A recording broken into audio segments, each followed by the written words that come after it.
Hello everyone, Drakey here. Welcome to the finale of my Final Fantasy VIII playthrough. For real this time. Last stream I did some minor side quests that ended up taking more time than I thought. So last week was supposed to be the finale, but now it's this week. But for real now, nothing to do but complete the game. Off screen I just finished grinding everyone to 100 because why not? I'm just gonna make a second copy here. And once again, my party, Selfie, Squall, and Quistis. I moved some junctions around if I could hit 255 with something lesser. And I could with Squall. So, nothing really to put Meteor on instead of Strength, but you know, why not?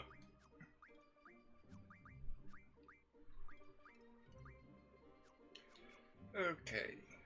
And abilities. Yeah. Just stat boosting abilities because I don't need the strength boosters anymore.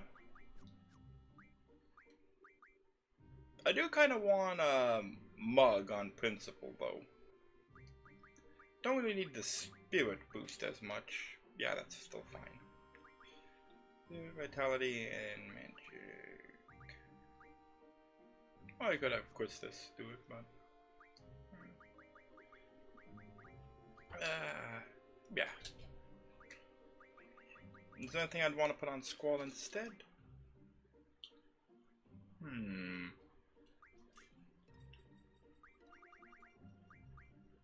Not really. Could put a VIII on him, but okay.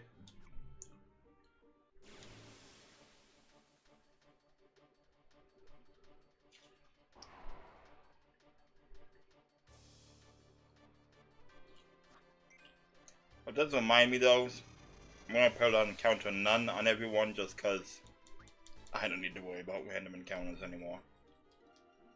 I'm at level 99, who cares?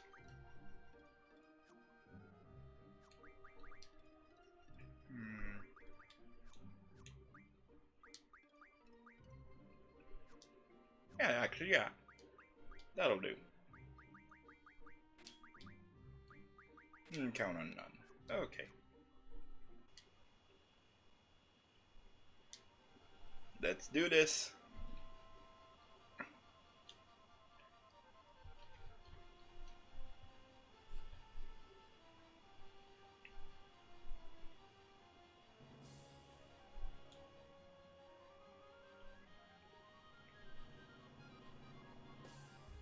Oh, right here.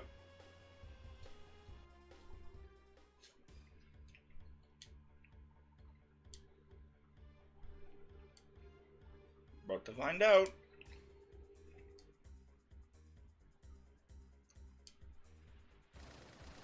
Because of course Selfie already knows how to manipulate the weapon system. Of course she does. Shields? Good! Puts up more of a fight.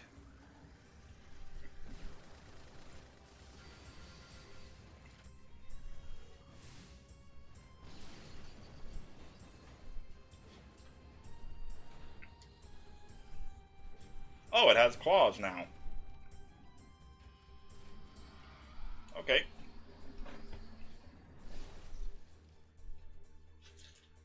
Sure.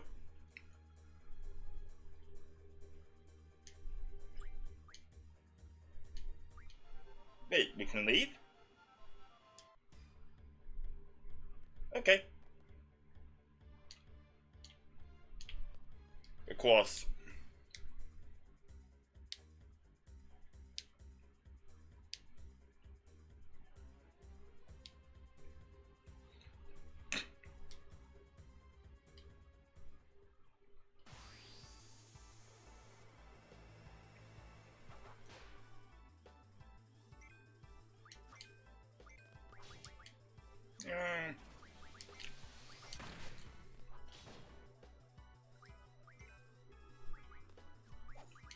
Just checking. Anything of vague interest at all? Not really.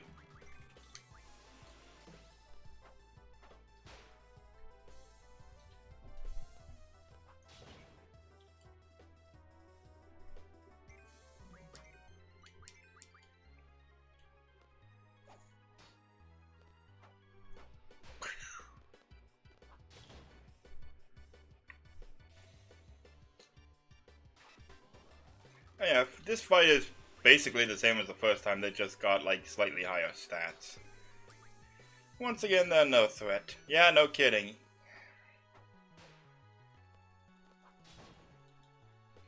Ooh. Decision. Okay.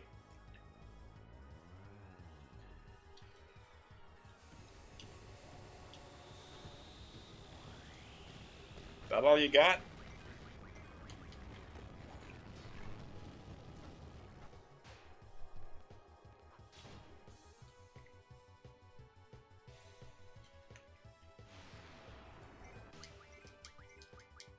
I above my elemental and status junctions. Well, elemental junctions and ribbon.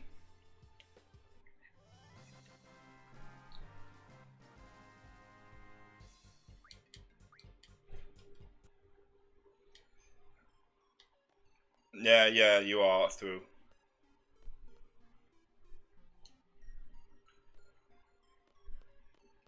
Also, this area where we are will look familiar in a moment because we've actually already visited it on our first time inside the Pandora. This area. And two old friends are here. Biggs and Wedge. No fight for old time's sake, they just quit and don't even notice us.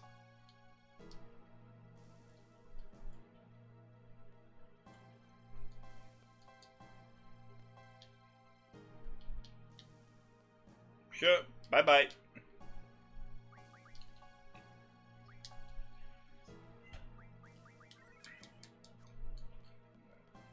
I already got all the treasures in this area, so I'm just gonna go ahead to the boss.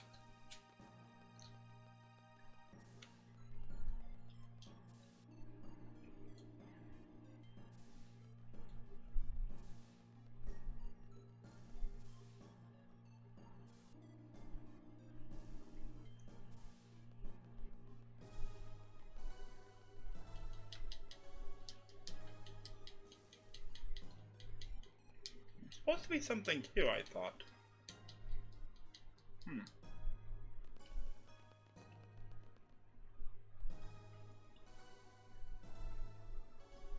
And now they took the boss on me, but cutscene power is over, so now we can fight it.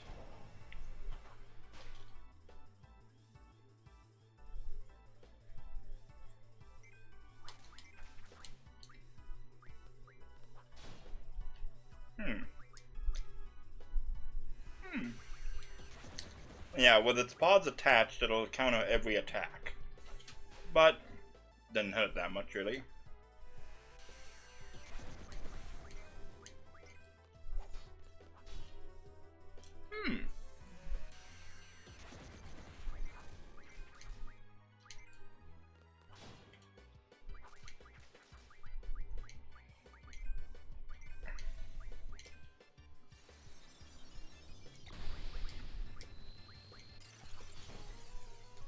Ooh, vitality ups. Don't mind if I do.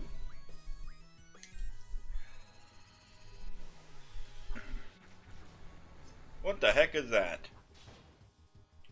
I couldn't steal. There we go. Now I can attack it without fear of reprisal.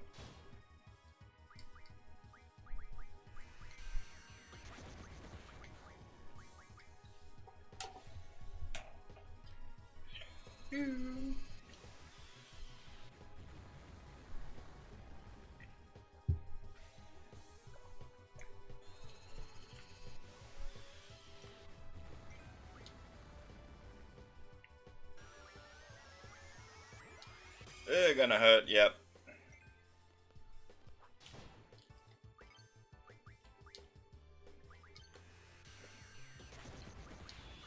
Eh?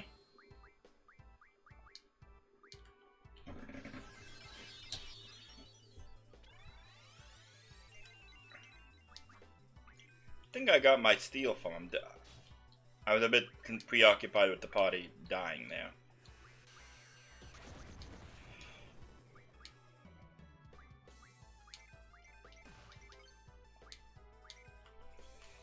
There we go. Piece of cake. Really, Quintus, you have a magic junction, that's all it does?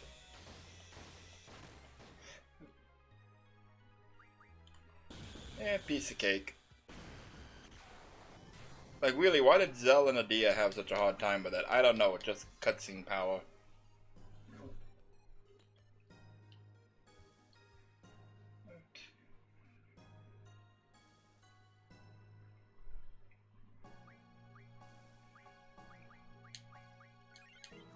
Just check.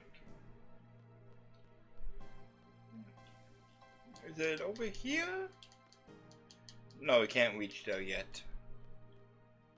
And that's weird. We're like clipping through part of the background there.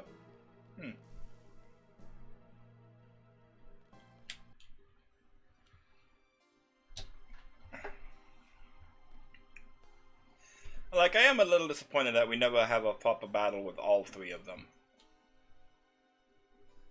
And yeah, but basically, honestly, they've had enough because Cypher's kind of lost his mind now.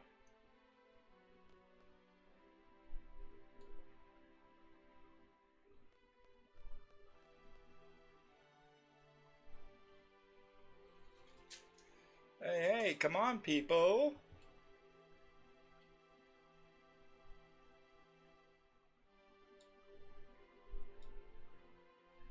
And yeah, suddenly alone gains the abilities to speak in complete sentences.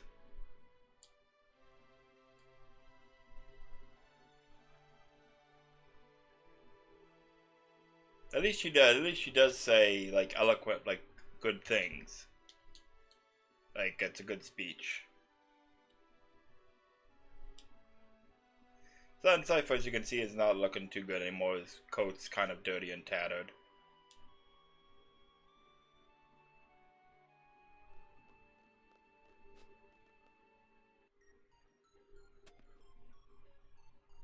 Superhero landing! The knight has retired. Still lying to try and convince himself he's the hero of this saga. I guess you could call me a young revolutionary.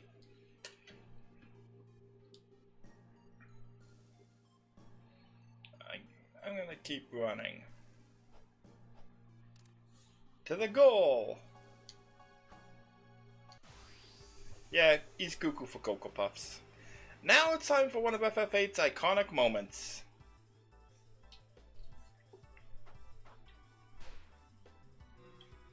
For some reason, Odin will manifest to take down Cypher. Not sure why they specifically included this aspect, but yeah, he tries to Zantetskin Cypher.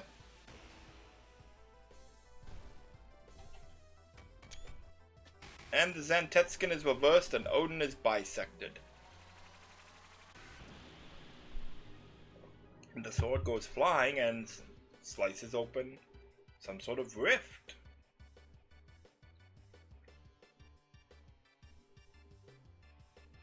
Yeah, I'm not sure why they included that little detail, but it is definitely unique and interesting. Yeah, I'm full up on aura.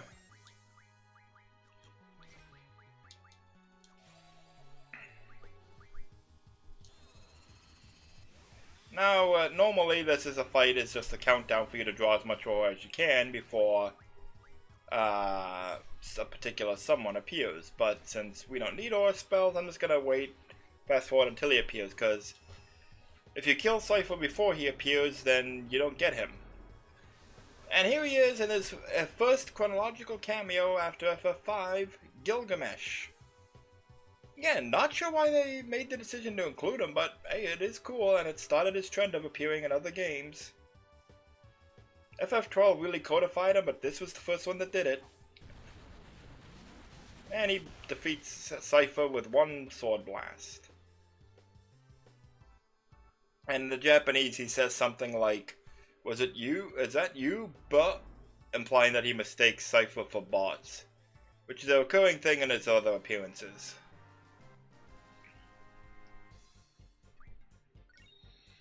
received one hero. I'm pretty sure we just dispatched a hero. Not yet. And yeah, somehow Cypher runs all the way back to the Lunatic Pandora to get what sees Rinoa. And yeah, even if Rinoa was not with us, like, she followed us. And this also is the end of disc 3 there, I believe.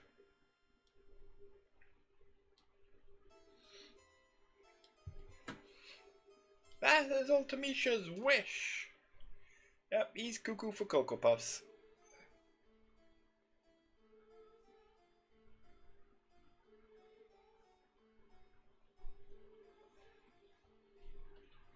He brings Rinoa to Adele, and she wakes up.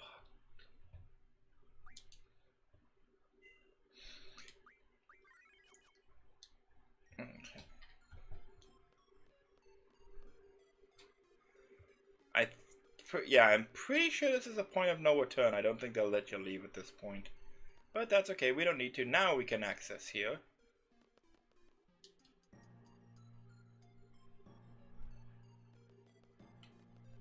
Is there anything up here?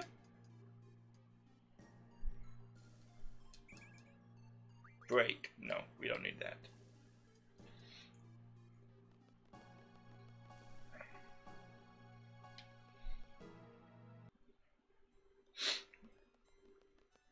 And like center of the Lunatic Pandora, it looks like.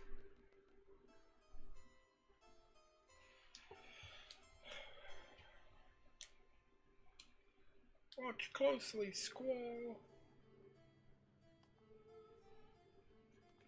Like, come on, Rinoa, put up a little more resistance. He was only holding on to you with one hand.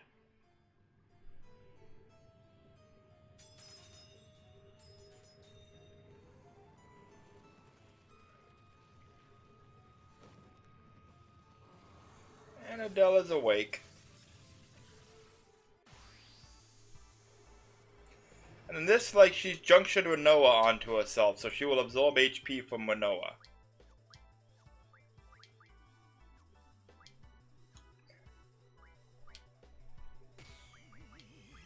First thing we're gonna do is cast Regen on Rinoa. And we have a Protect, okay.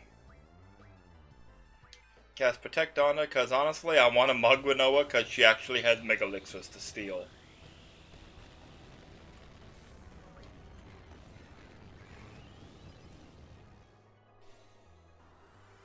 Sorry, Rinoa.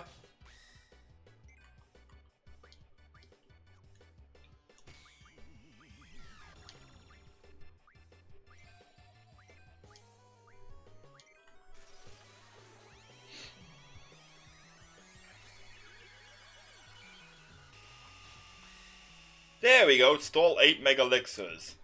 Worth it. And a unique skill, Energy Bomber.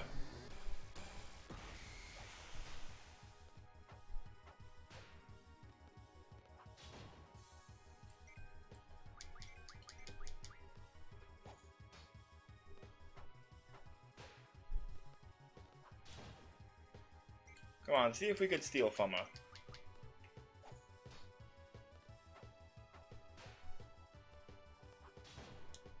Come on. Oh yes, and now Gilgamesh will randomly appear during battles to attack.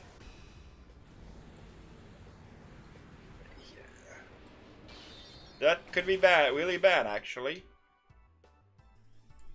Yeah, Gilgamesh just screwed us and we got a game over. Okay then. That sucks.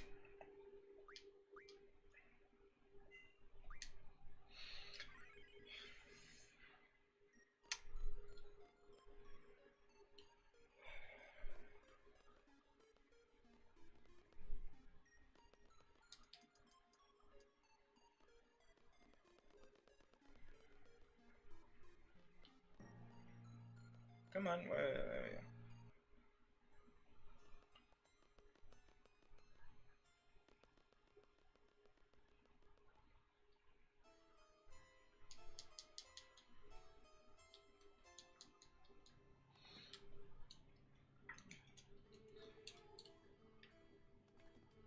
skip the cutscene.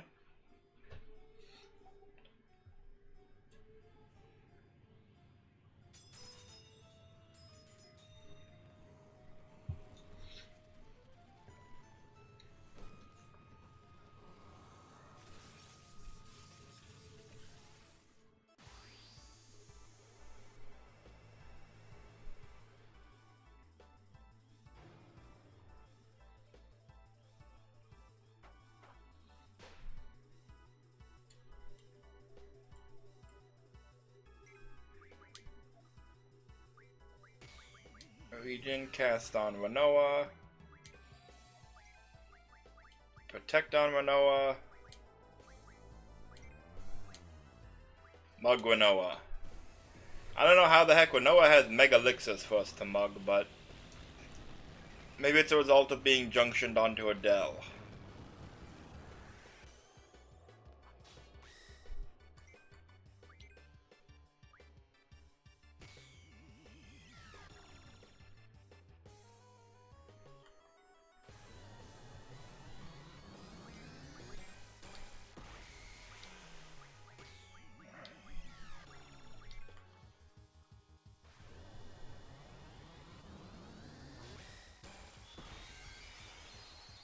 Okay.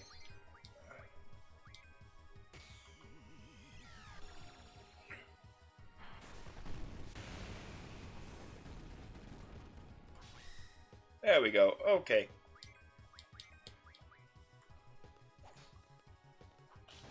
She's charging her power for her strongest move, Ultima. Which, meh, it ain't gonna hurt much.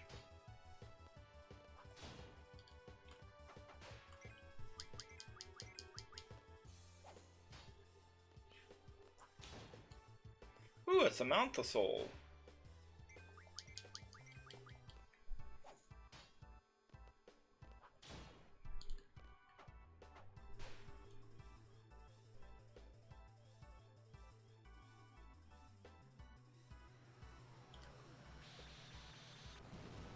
Go ahead.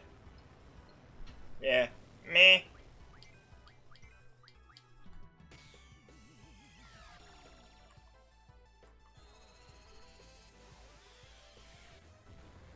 I'll say this is does feel kind of epic for considering they've arguably been building up the Adele battle for quite a while, and she is using the highest tier magics.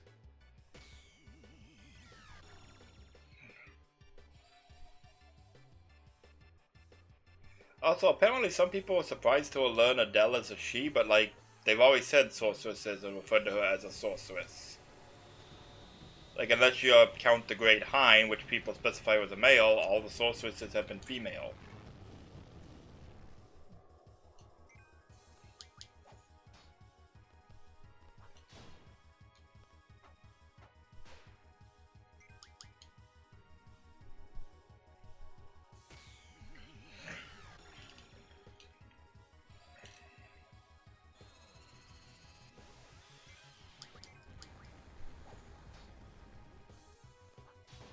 And yeah, as before, you need to be careful not to a KO with Noah or else you game over. So that means no multi-hitting attacks like Meteor or Ultima on your end. But still, not too hard to kill her with physical blows as you just saw. Should have Vitality 0 though, so for make her even easier. But she's beaten now.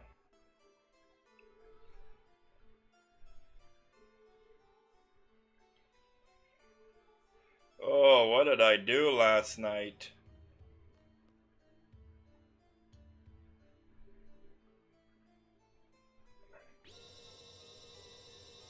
How do we know Ultimisha is possessing her?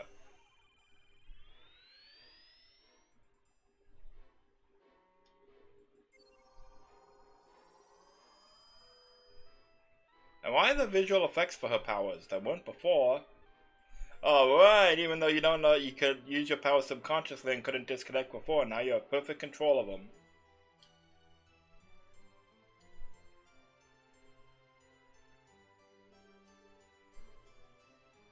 Okay, shit's about to get wild, so I'm out of here.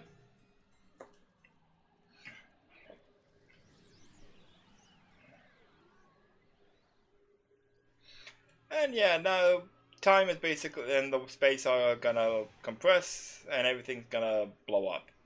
It is a trippy and cool FMV sequence.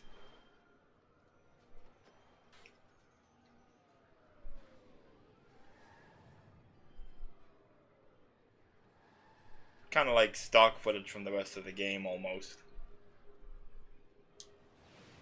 What was the plan again?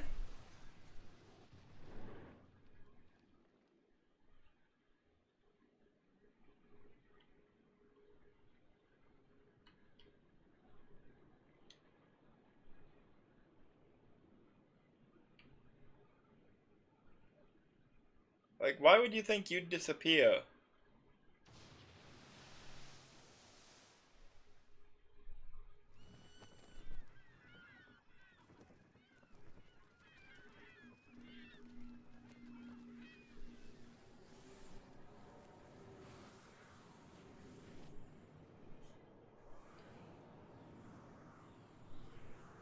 Time tunnel!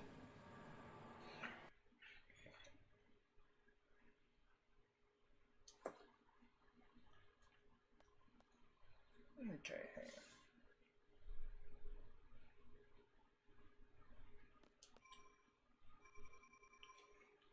And yeah.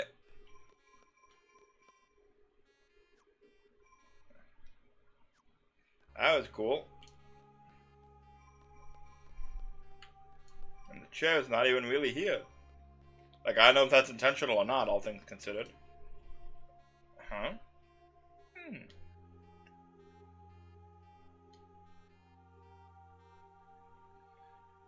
That's trippy.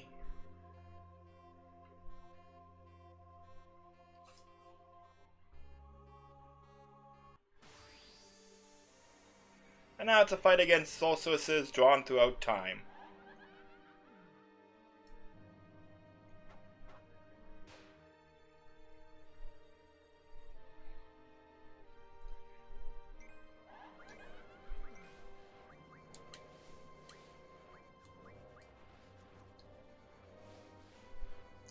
And the battle background and the enemies will be shifting. This is really cool.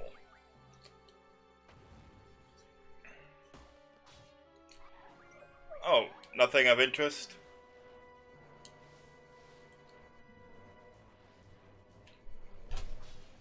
Meteor stone. Okay, no, nothing of interest.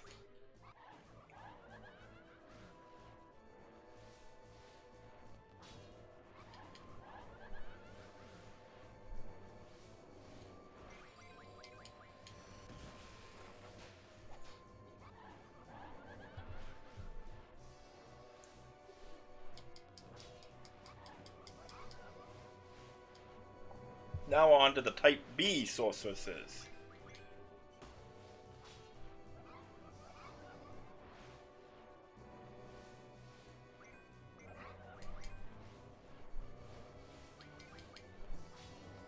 Ultima stones.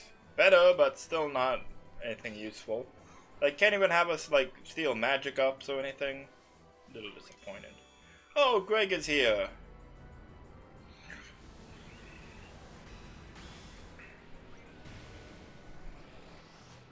And the thing is, like, Gilgamesh can appear at any time during a battle, but he'll only appear once per battle.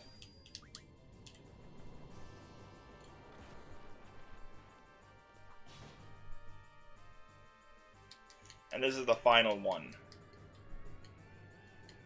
Which barely looks human, like, even by the standards of sorceresses. Like, it has a tail instead of a lower body.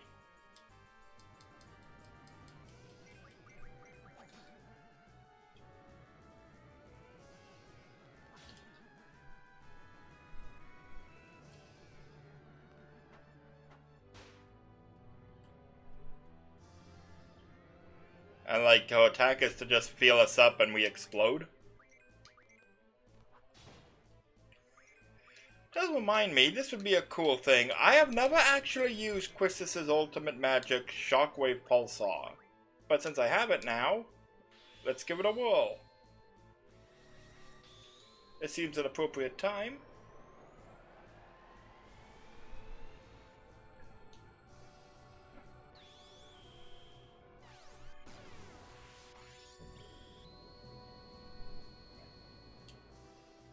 Not sure what just happened, but it looked cool. It didn't kill her, but selfie with the nunchaku did afterwards. Kinda stole your thunder there, Quistis.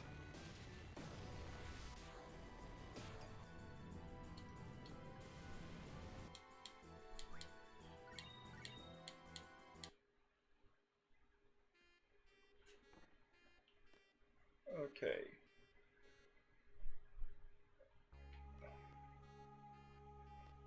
We're at Adia's house, aren't we?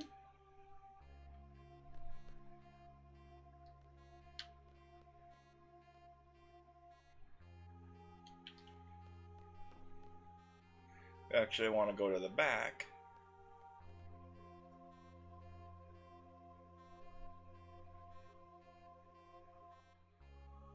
Yeah. It fades away to reveal the future. Future seeds fighting across generations. And there it is, the final dungeon. Complete with ominous thunder, nice. Ultimicia's castle.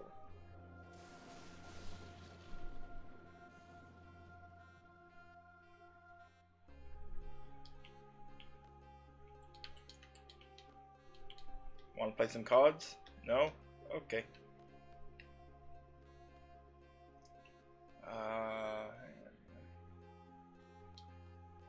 Okay, yep, down to the beach. Just have to. Triple! Yeah, I don't need that. Anyone alive want to play some cards? No?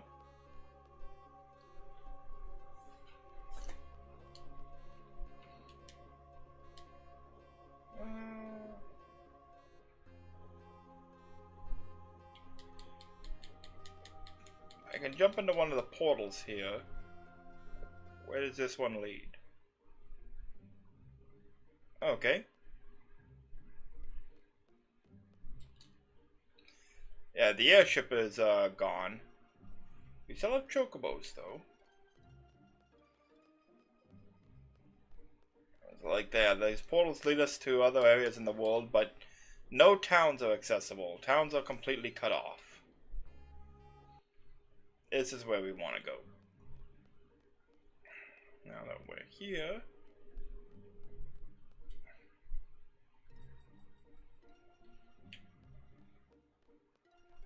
we can hop a chocobo if we can find the chocobo forest. Which, speed up, come on.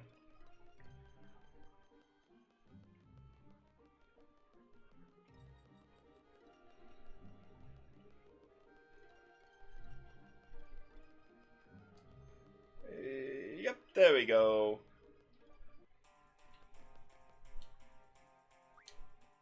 Ride the chocobo. Oh, no.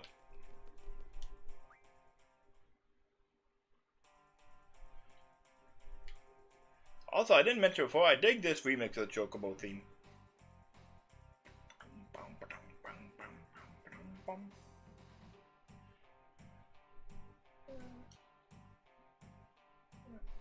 So...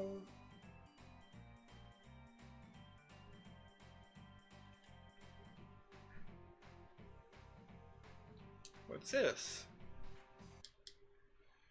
Oh, no, I didn't want you to run. Damn it. Just wondering what this was, but I didn't notice that before, but... okay, we'll go back and get another chocobo.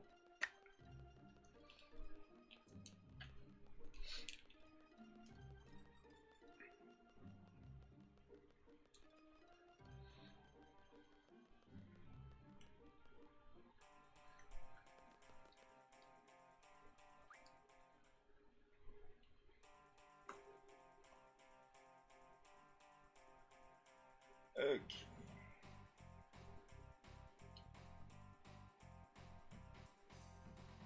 So yeah, okay, we'll follow my walkthrough now. Central Ruins.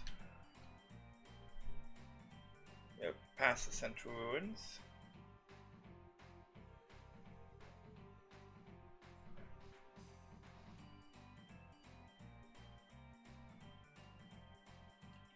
Now we can cross through the shallow water.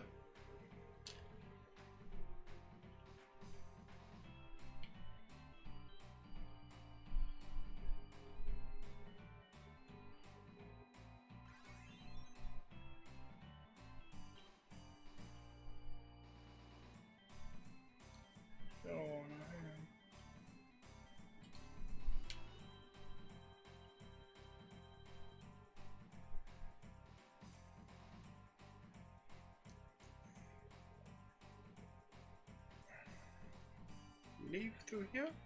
Or...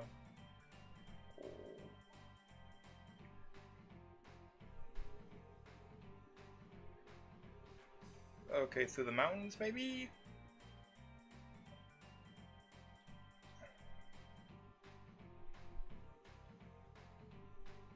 Yes, the airship is here, it survived. And of all things to people to survive on it, the Card Club.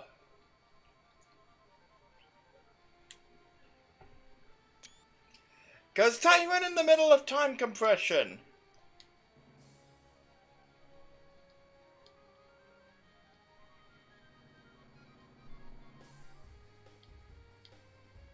Yeah, sure, there's always time for cards. But no, they'll play with ruins all throughout the region, and these two will play every rare card in the game that you don't already have. But yeah, like, seriously, the world is ending.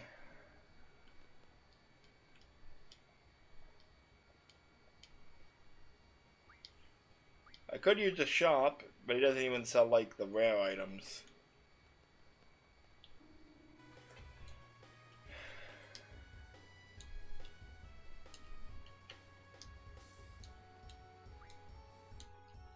And now we want to go back to Ultimicia's castle. And again, like, we have the airship, but again, everything is sealed off. I think it most really it's just to save on disk space, but you know, it would be disappointing. Like, what if you could visit some of these locations in the future briefly?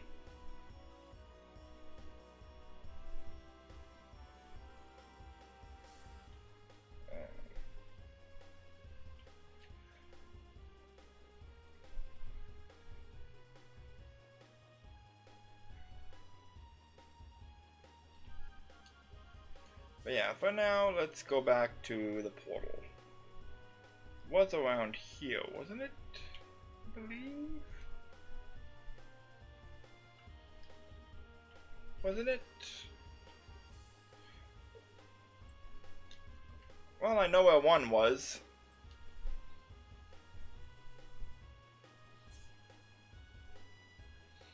It's also a question, like, if there's going to be nothing to do in the overworld, why let you visit it, you know? Like, why have those portals to lead you back to the overworld?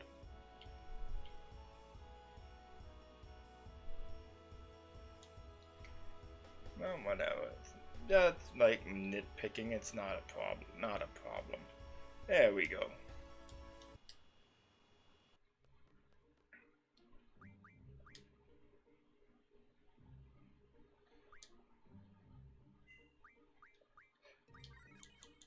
Okay. Pardon me. Just wondering, where's the third one lead? The beaches of Estar. So I guess if we wanted to visit the Chocobo Sanctuary, we could.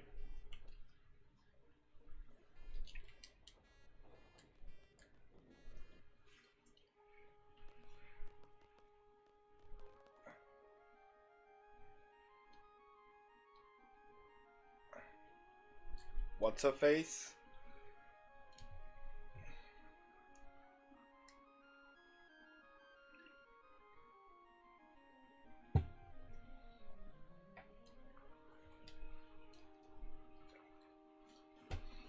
Yep, we're already divided, Squall, it's okay.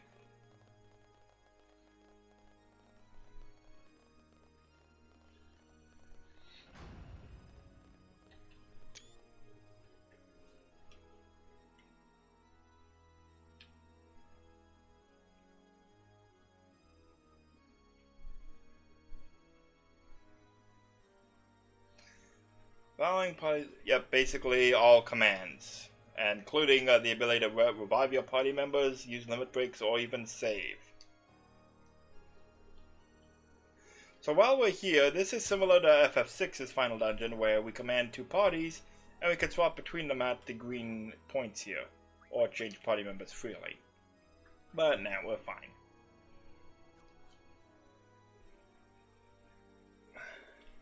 So first we're going to go up here and fight this one to unseal our commands.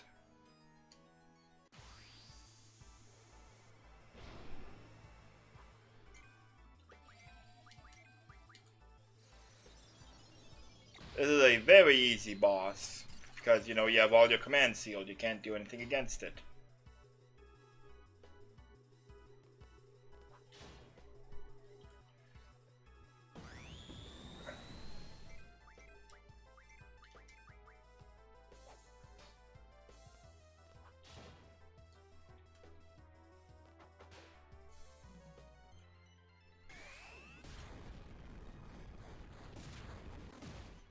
Yep.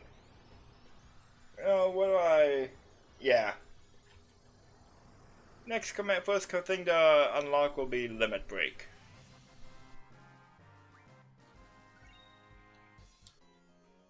Also, if you missed any GFs earlier in the game, the North American version and all subsequent versions add the ability to draw them from the bosses here, so very much appreciated. But I don't need that. Like, so I want to actually mention, like, if you miss Siren, you're missing out on Status Junction and Magic Bonus. Like, that's a pretty awful thing to miss Siren, and it's the first time it could happen, but yeah. So, now, we go up to the door.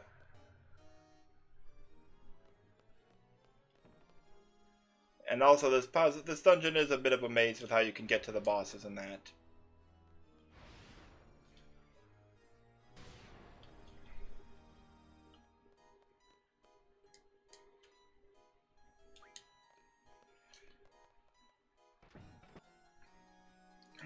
Go down the hatch here. Try point.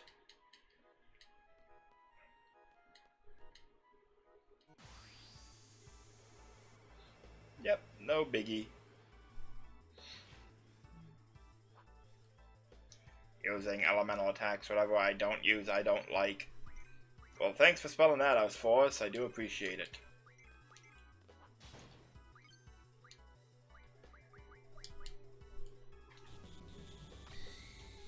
Heh, you healed me. Shockwave Pulsar, this asshole.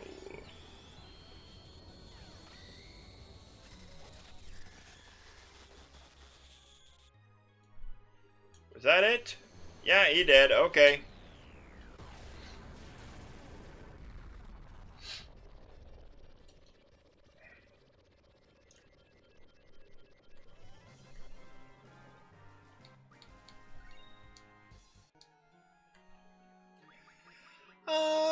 Unseal magic. Now we can have aura if we need it.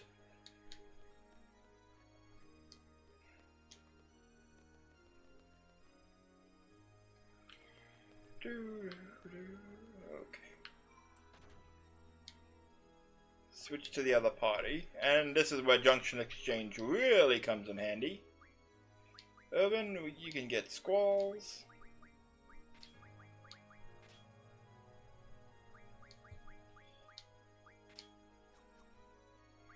Okay. Now we go up to the door.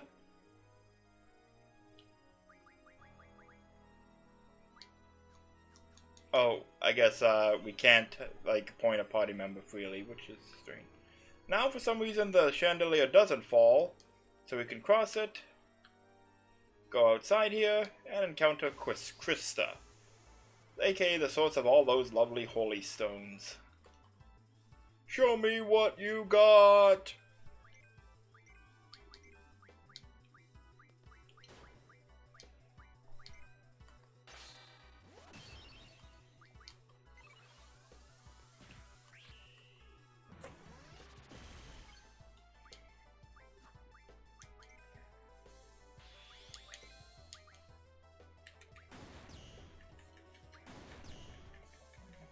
Piece of cake.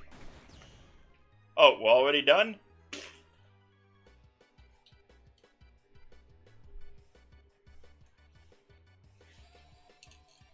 Oh no, Ultima.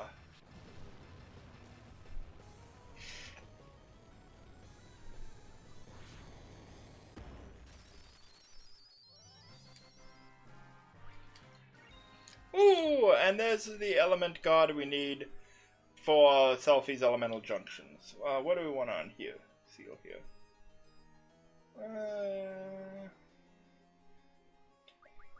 Resurrection. Okay. Okay. Now, still with this body, we'll head back here. It's also possible to face the final boss with some of your commands still sealed by skipping these guys, but I'm not gonna do that. Let's follow my walkthrough again.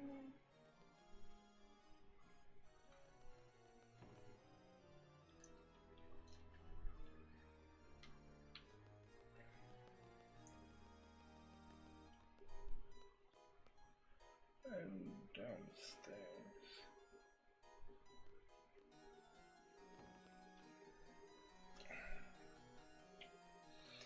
Yeah, this is one of the more interesting, probably the most interesting room in the dungeon. These various paintings. Not sure exactly like what they're supposed to be mean or symbolize.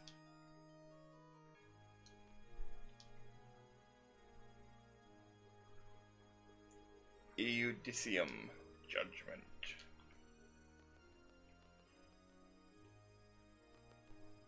Believe we have to inspect all of them. Vigil, Watchman.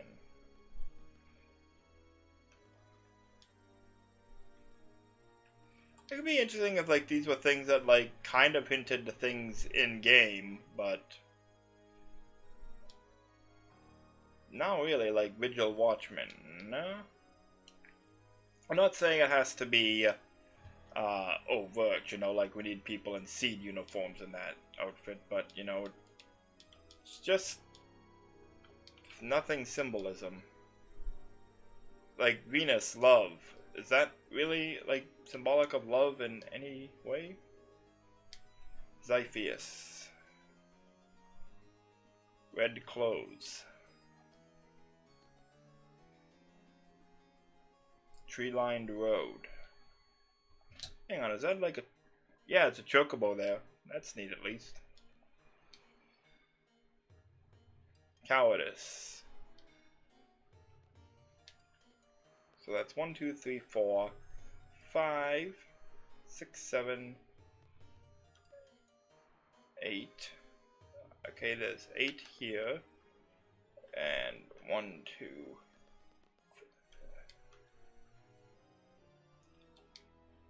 Intervigilum, sleep.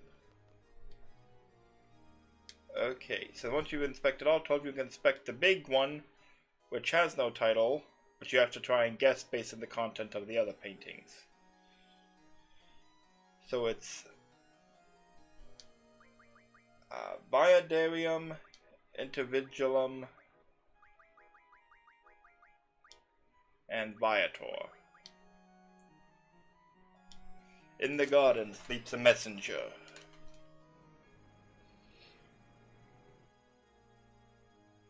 And now the boss is here.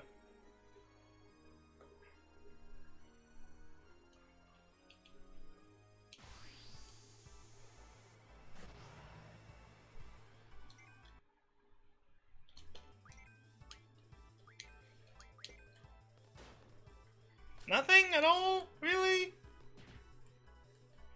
That's disappointing.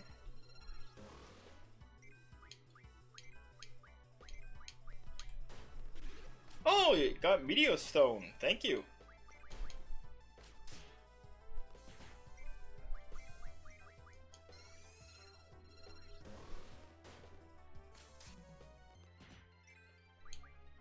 Mini Pulse Cannon. That was a whole lot of nothing.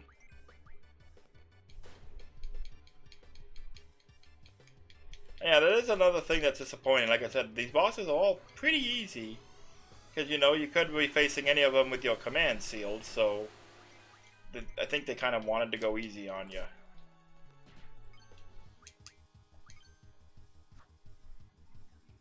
Swing and a miss.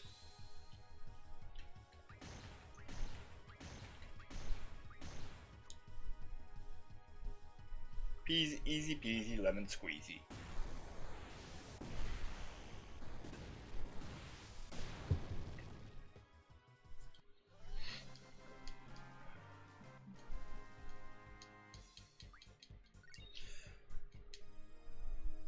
reminds me, I want to. What do I have now?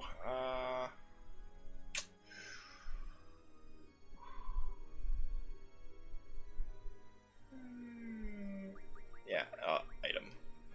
My walkthrough recommends it because now we can use the element god.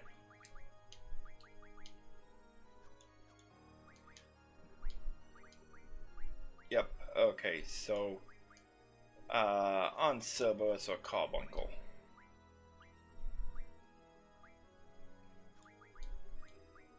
Where is it? Oh yeah, we got the strengths up. Eh. Where's the element god? There it is.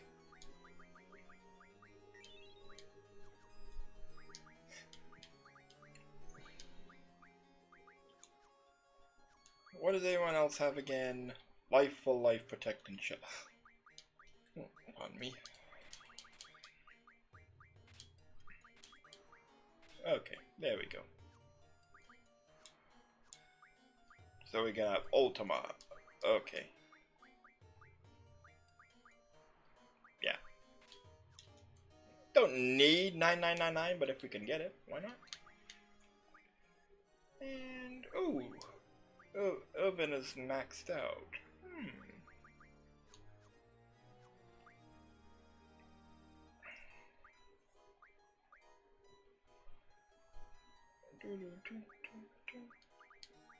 I just want to see, like, wow, like we can junction like. Oh right, because he has the passive ability. If we take that off, okay, yeah, okay.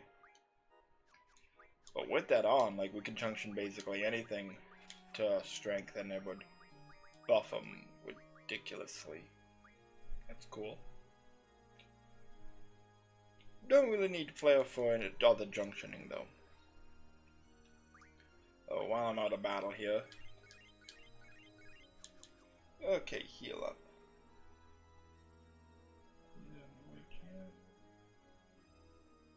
Okay, now we want to go back to the entrance of the castle.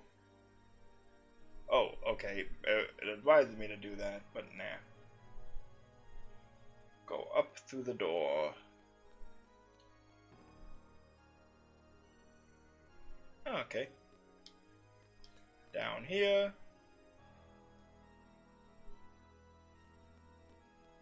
And there's a prison.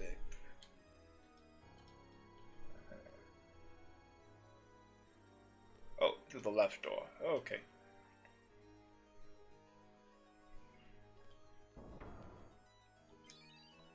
Prison key. And we get ambushed by the boss. I wasn't seeking my sealed power. I was seeking the key. Yeah. Red Giant. He actually has the gall to taunt us.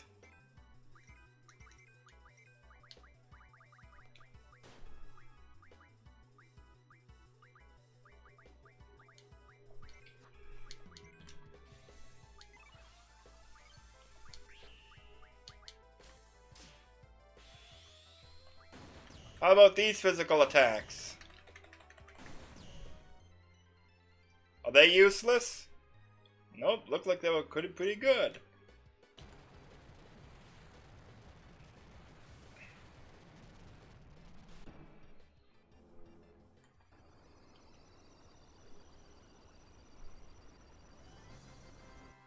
Piece of cake. Oh, a diamond armor, yippee skippy.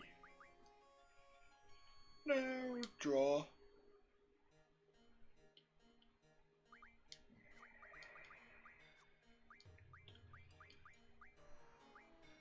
Yeah, they could teach us GFs if I wanted to, but eh.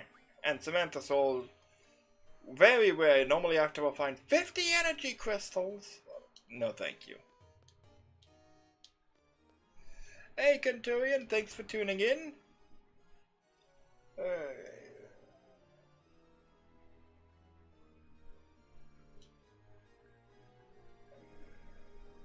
Okay. Now we're going back up here. Switch to the other party.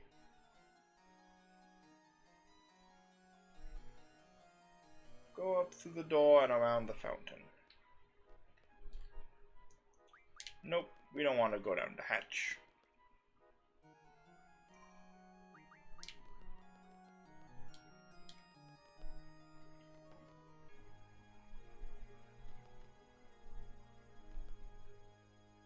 Yeah, fully black vortex. I'm sure that's not ominous or anything.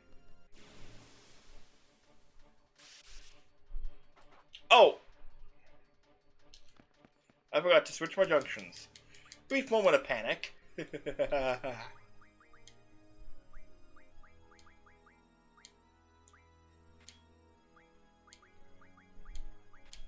Actually, no, you two should be. A bit of a squall. There we go. Okay.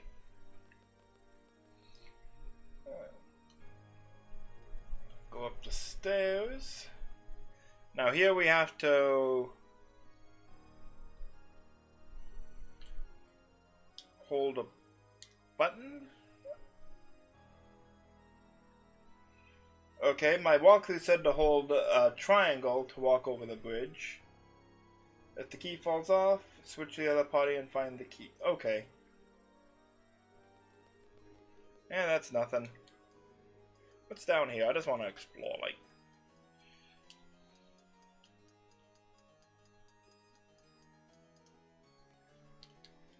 Is there nothing down here at all? Guess it's just to show you, you know, the water is running through.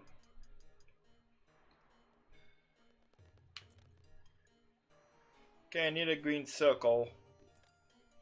Switch to the other party.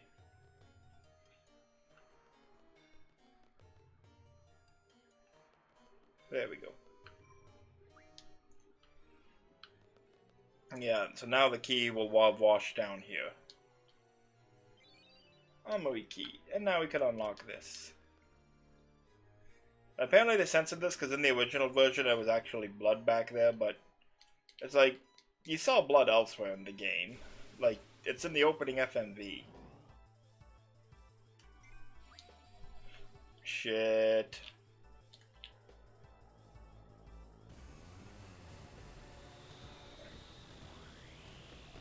Okay, good. They let us run from these bosses.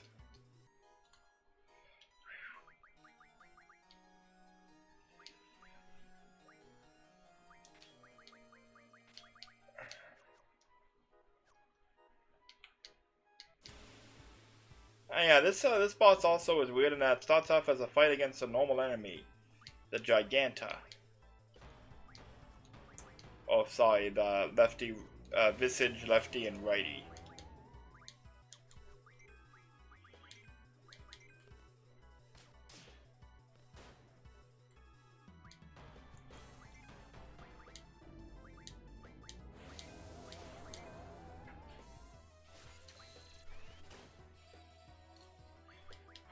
It even has the same steels as them too.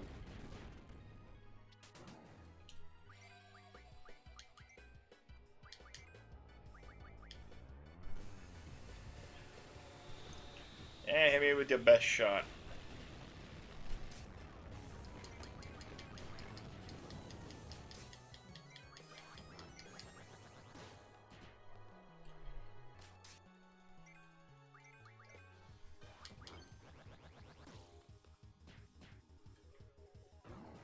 But once they're dead, they get back up.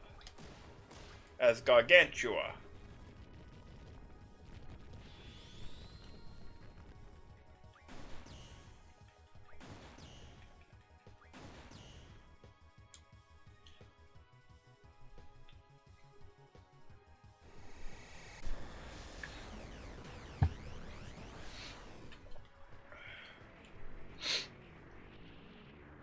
Piece of cake.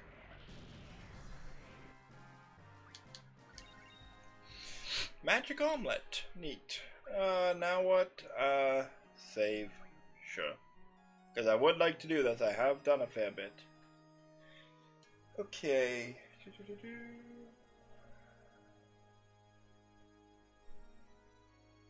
Okay. Back to Team Squall.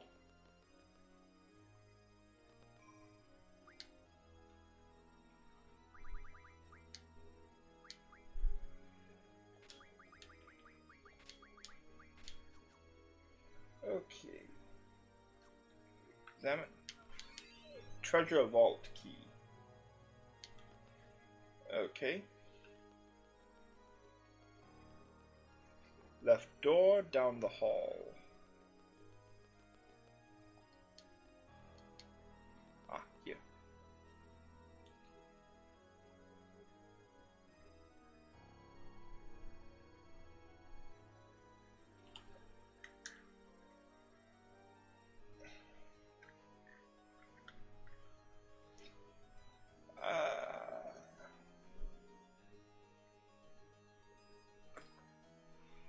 Okay, go up the stairs and head left. My walkthrough advises you to go outside and save now, but meh, I'm okay. Like, I'm having no trouble at all.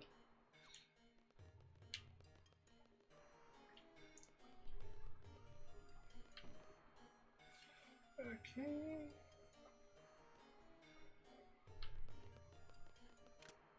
Treasure vault key, okay.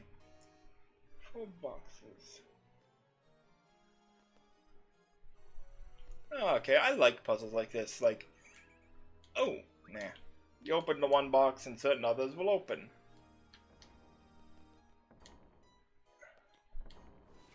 Once you open all of them, the boss manifests.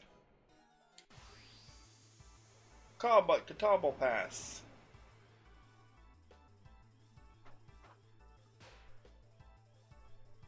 I am Catawba Pass. What do you humans plan to do?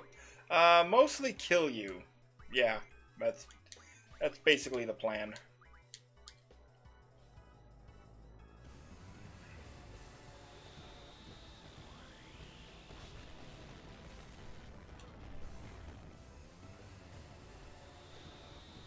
Wow, Meteor's damage is really erratic. Deadly Horn, except if it misses.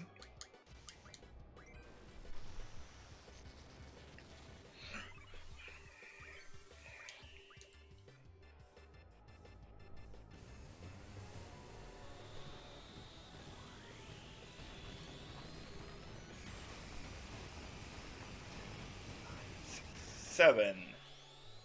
Oh yeah, he did.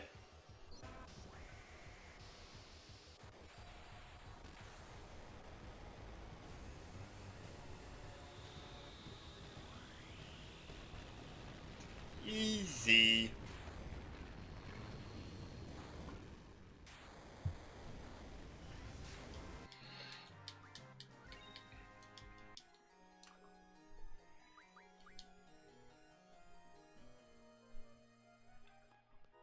Okay.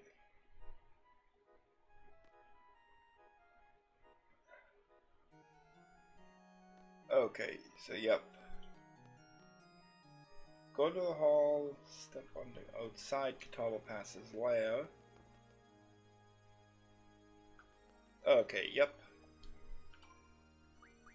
Switch to the other party. Now with these guys.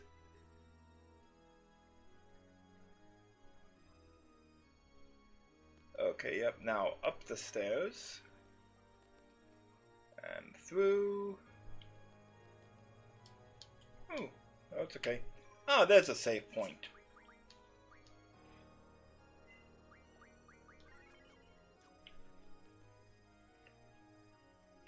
Yep. And now because a party with 2 males in it will be heavier than the other party and we'll lift them up. So we can get to this area. Floodgate key.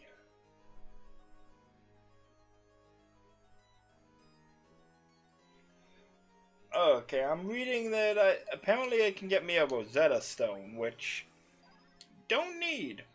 So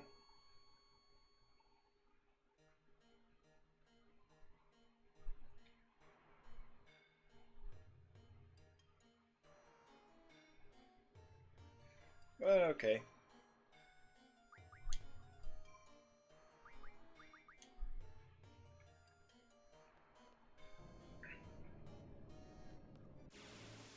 Oh, whoops. Run! Run away!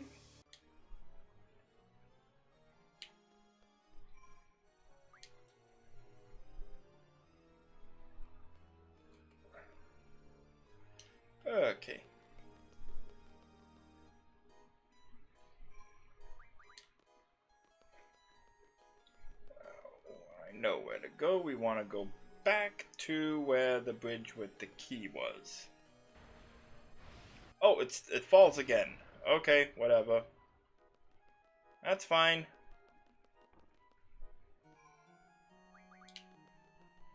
This one, is there anything this other way? There is something this other way. Oh, okay, yeah, this is where you have to play notes on the organ. Okay, so hang on, this doesn't seem that hard. Oh, okay, I see there's like another puzzle you have to do with like opening the switch, getting that. Nah. Not gonna bother, like I don't need a Rosetta Stone. And this, for those of you who have played the City of Final Fantasy, you may recognize as the clock tower where that acts as the arena for that game. Collectively representing all of Ultimecia's castle.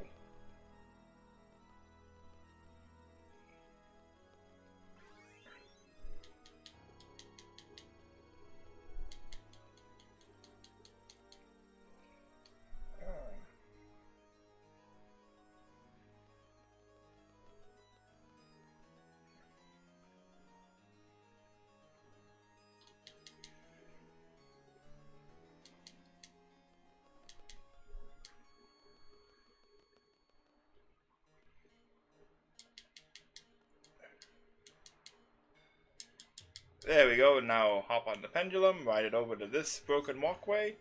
The final seal boss, who with 3x speed looks like he's very hyper.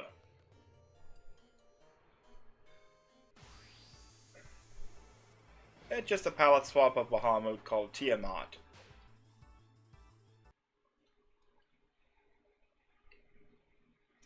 Here's all she'll do. She'll just charge up Dark Flare, but yeah.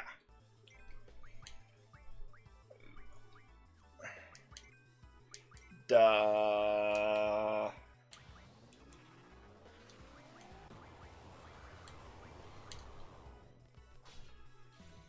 That's nothing? Yeah, he's about to have no life either.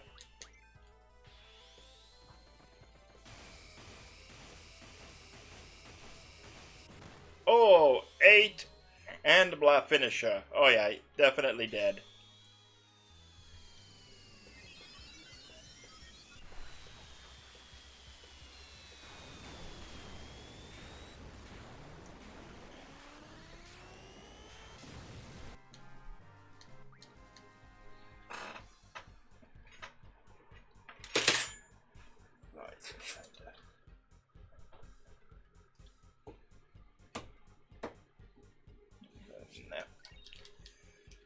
Status guard. Release the final one. All command abilities freed. Release the final one.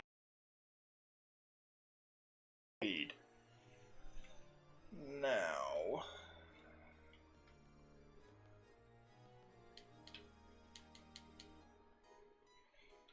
Now we could keep climbing up to the final boss, but nope. We have a super boss to face.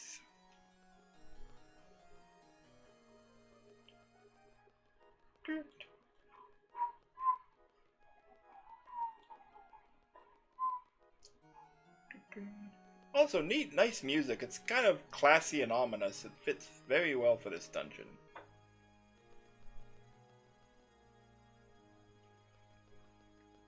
Okay.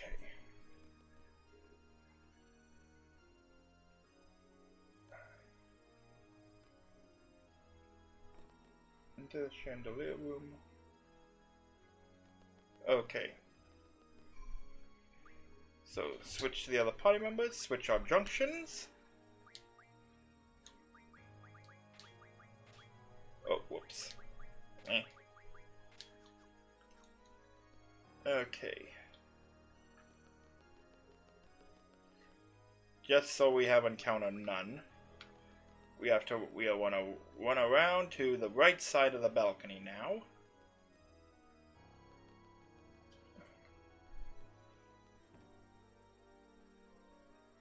Yep, and here we are.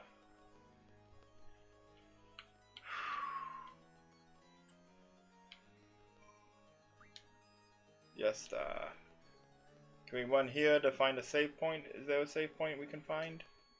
Can we run past this? No. Okay. Save point would be appreciated, but oh, whoops.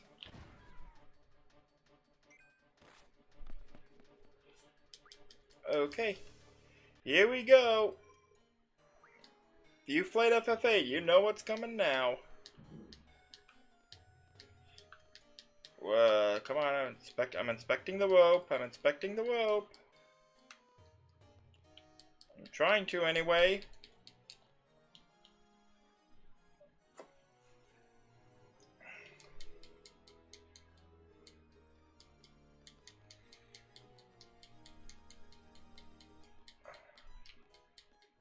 There we go.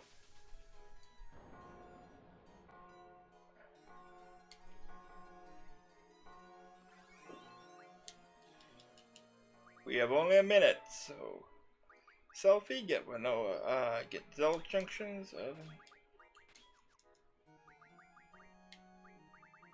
Mega Elixir, yep, why not?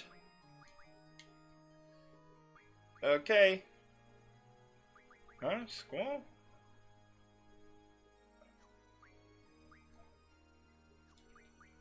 Oh.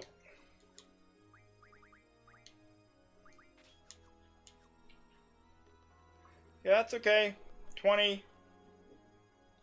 And there he is.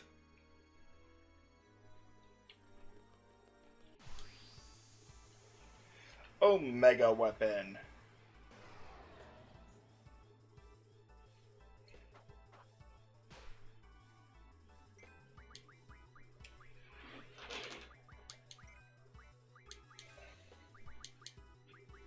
Ultima, Meteor, Holy, and Flare. Nah.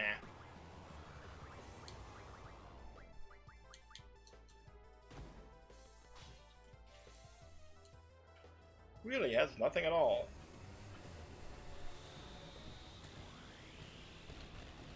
Yeah, and he has 1,000,000 HP, so... Oh shit. I forgot about that. Oh wait, no, we have Ribbon. Ribbon protects against that.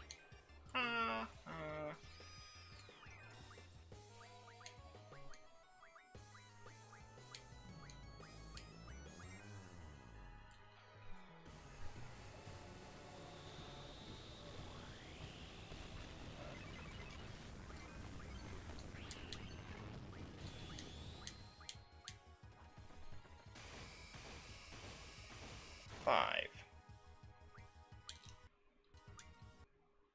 The end. I don't know if that works against Omega Weapon. It would feel kind of cheap, but let's try it. Uh-oh.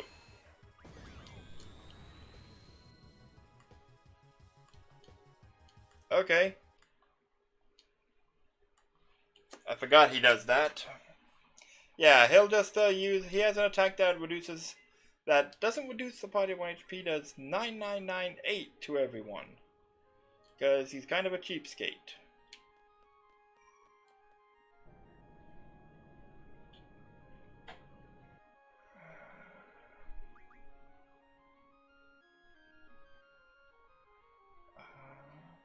Wait, did I want this one?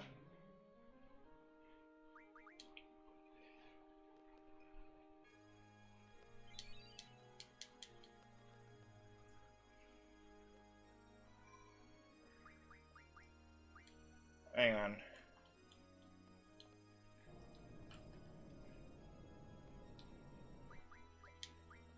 Okay, I think it's better to keep my party positions where they were.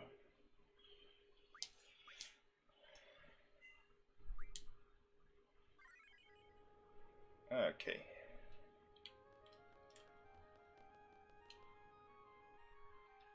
Yeah. Yeah.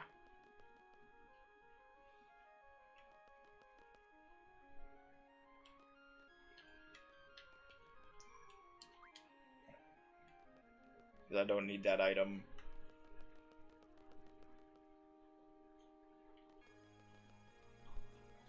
Okay. Yep, this way. Okay, I remember where I'm going now. Yes, I do.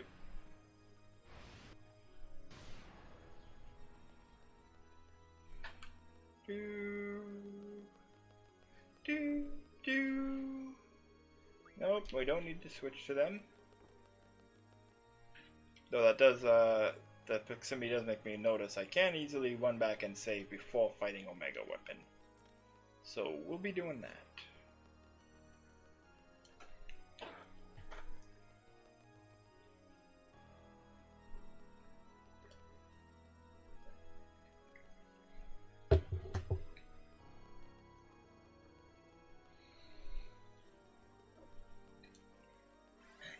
Run. I don't know how we're still getting our salary in the future. Is Sid still wiring us money somehow?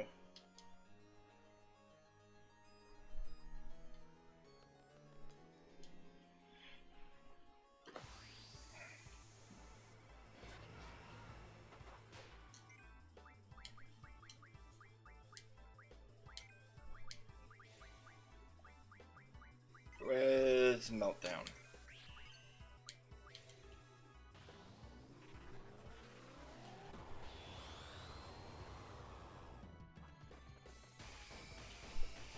Four, five.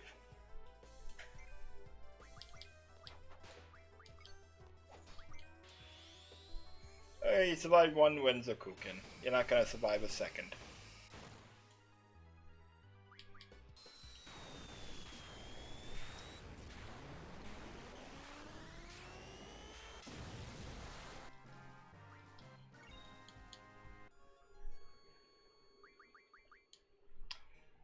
Okay, now let's go fight Omega Weapon again.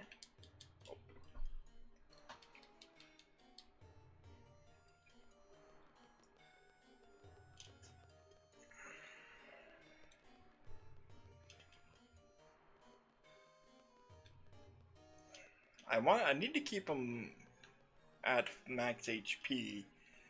I'm wondering if Auto Potion would be a good call. I think I have it on 3 GFs. I'm not entirely sure though.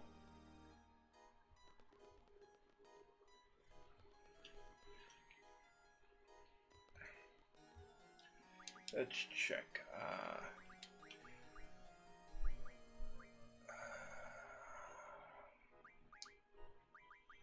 Okay, no I don't. Okay.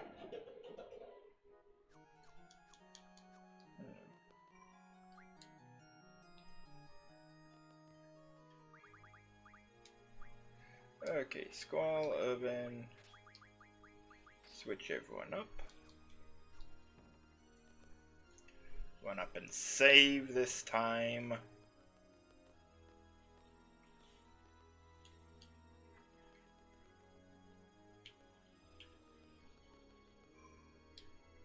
This really is a lot like, you know, the Castlevania castle.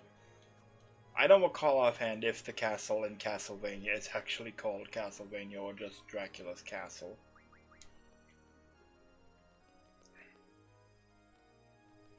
Okay. Switch.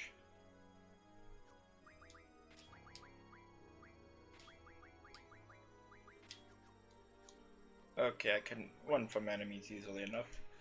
Okay, let's make sure we're all good. Okay, all elemental, well, most elemental damage will be absorbed. Status defense I don't need.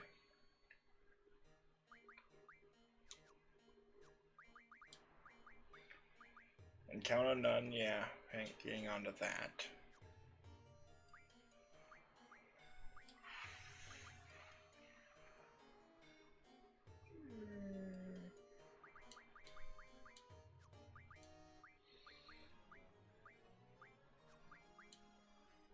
Yeah, like, the Squall really need a magic junction, but...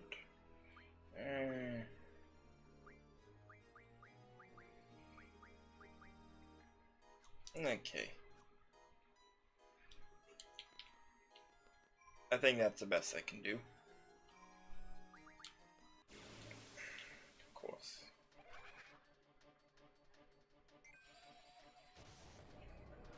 Yeah, whatever.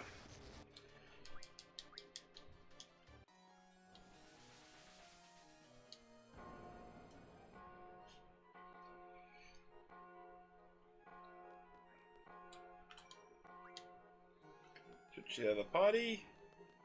Let's try this again. Come on, I'm inspecting you. Hello? There.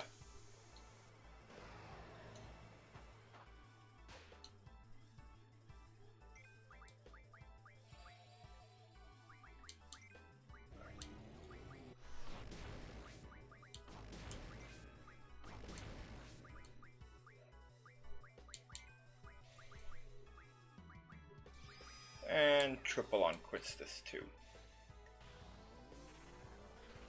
Meltdown on an Omega weapon.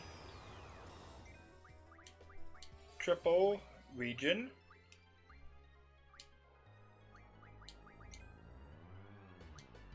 Triple shell.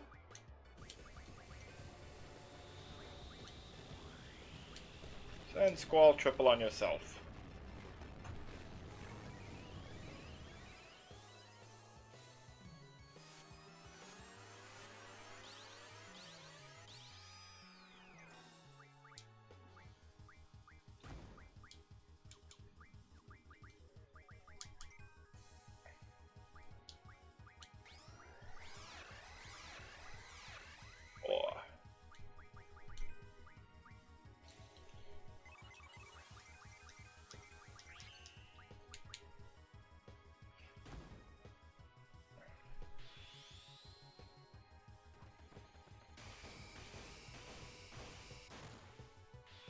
Blasting zone!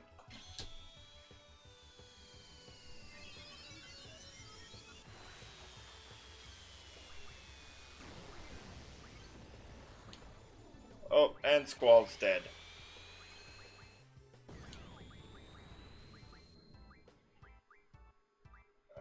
Come on, where is it?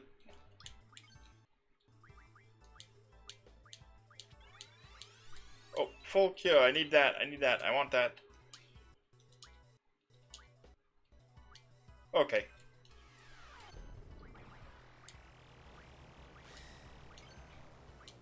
Mighty God, yes. Okay, there we go. And this is why I picked Selfie and Quistis as my endgame party. Immediately buff everyone back to full. And heal everyone back to full.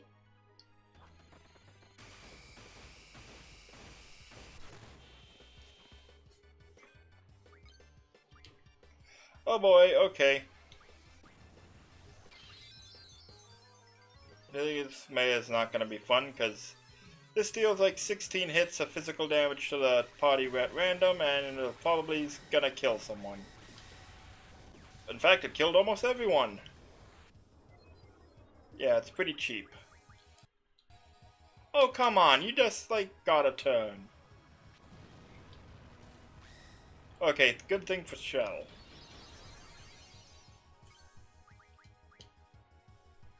Who are you gonna hit?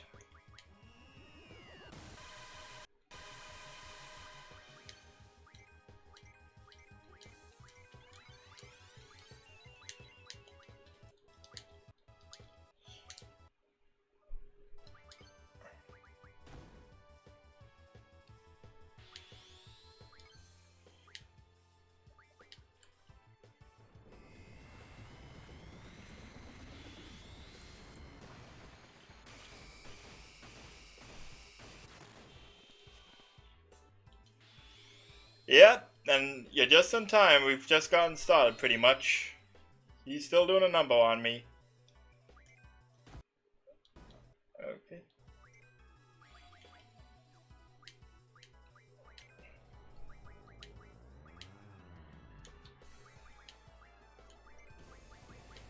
Okay, yeah, Mega Potion. Make sure we're not good and healed. Never know when Megiddo Flame will come along.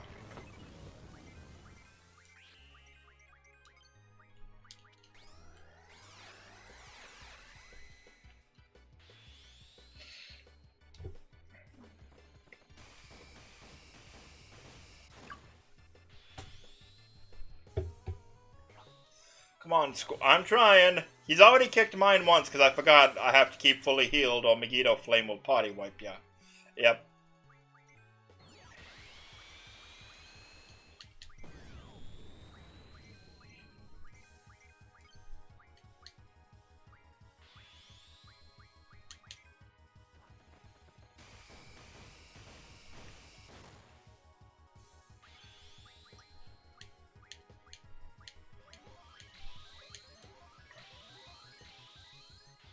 Keep myself buffed and healthy.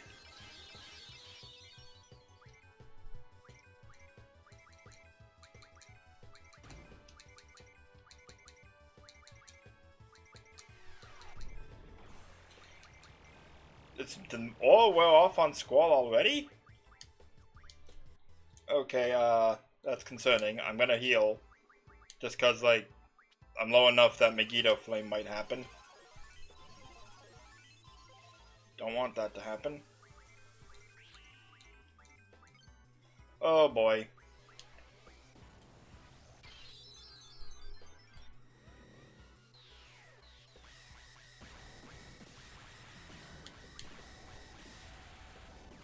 Okay, Mega Phoenix.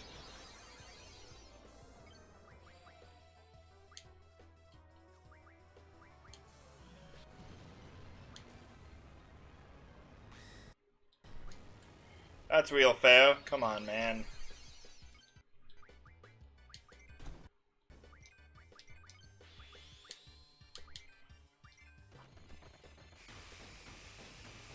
Four, five, six, seven. Come on, where's my Lionheart?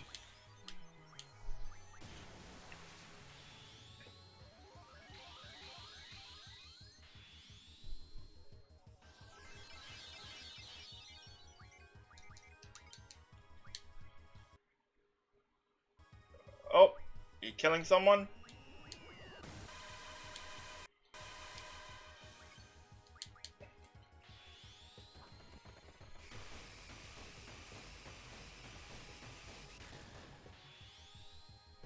Where's Lionheart? Come on.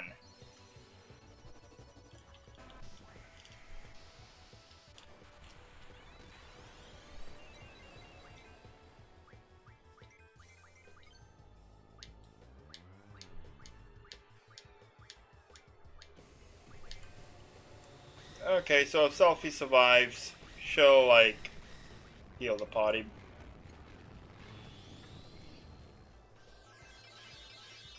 And yeah, I guess Aura does not last very long. Which makes sense. Oh, okay. Phew!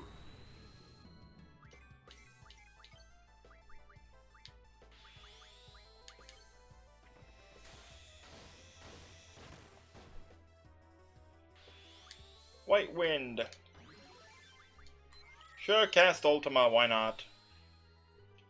See if it does anything to him.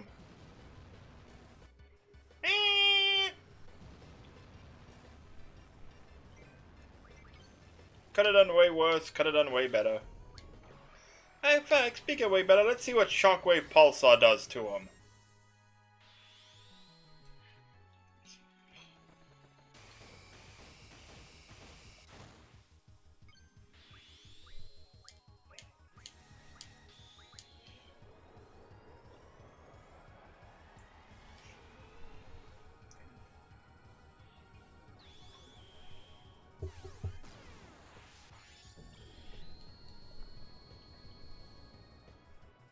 Ooh, not bad at all.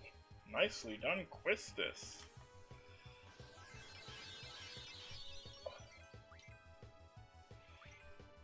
Well, okay, I missed what he was using there. Okay, Terror Break.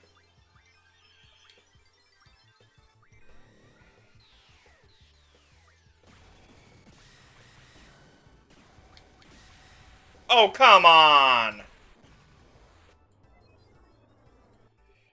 And that's just how quickly Omega Weapon can be cheap and kill you.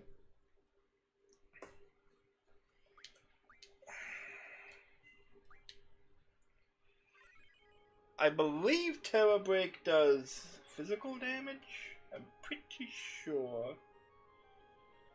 So Vitality Junctions would be pretty handy. I'm just checking on the FF Wiki, I believe. I'm pretty sure.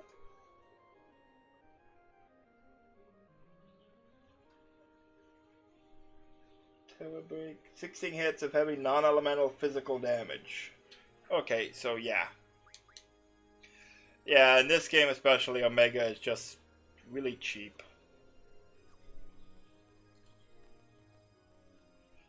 like, 6 to multi-hitting attack that can wipe out the party even with mitigation. It do 9998 to the party without mitigation, so they have to be at the HP cap to live. And light pillar, it's just a battle of cheap versus cheap.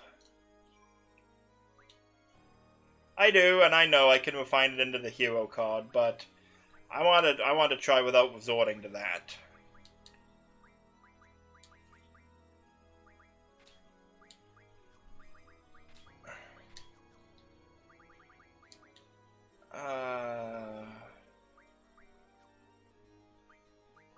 Yeah, so vitality, yeah. Go for 60, why not?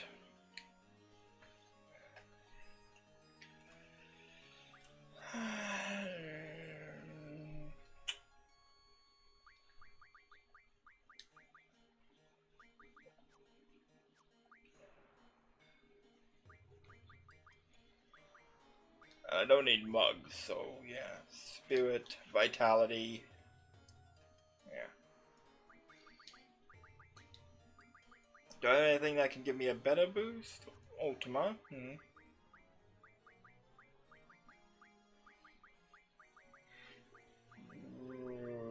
Okay, not really. Okay. Already got vitality plus 60% though, so.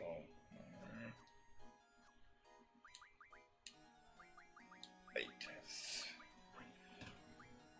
And encounter none. I'll keep this on until I get in there, but yeah, swap it out for vitality too. Okay. Okay.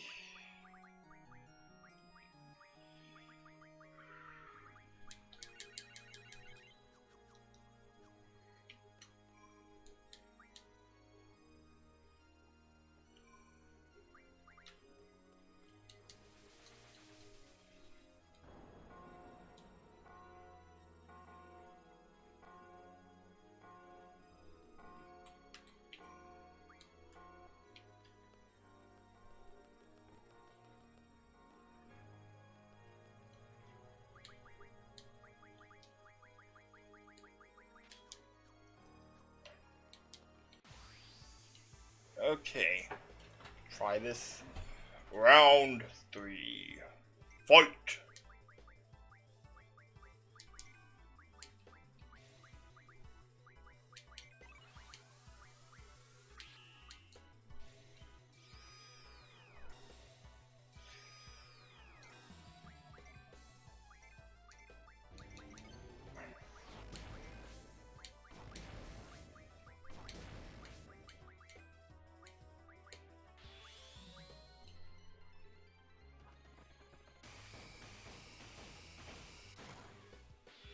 Oh, now we get Lionheart. But I forgot to put Meltdown on him. Eh.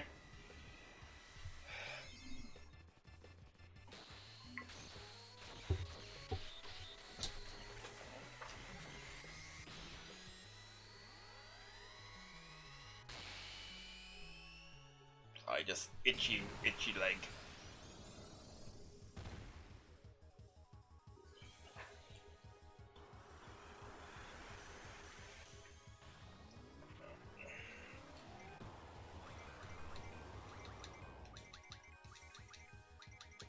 Okay, that did not last long at all.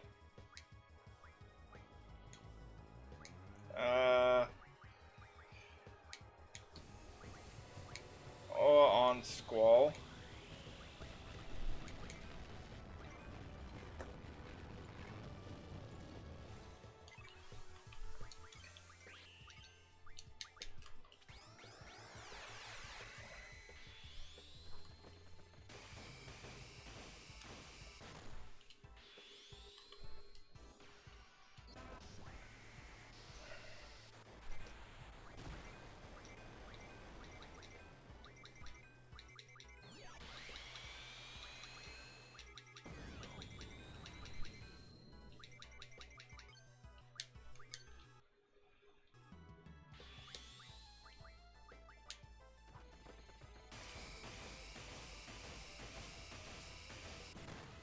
Eight.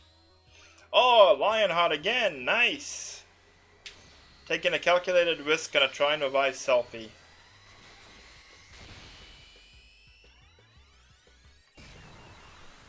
Okay. Worked out.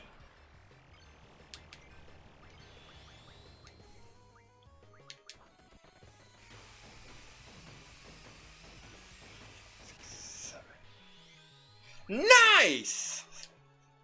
3 lion hearts already. Way to go, Squall.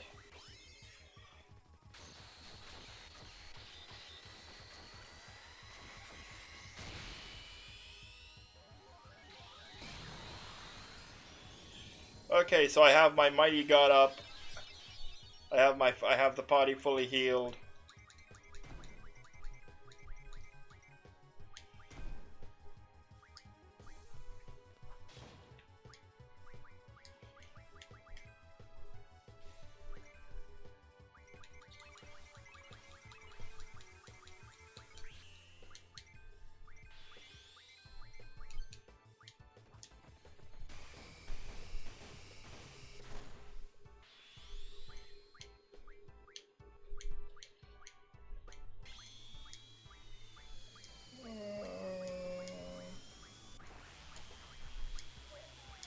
I want to have full cure queued up. Oh, there it is. Okay.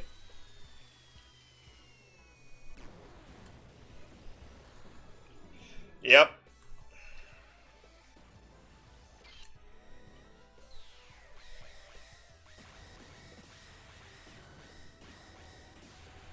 Oh, jeez. That hurt.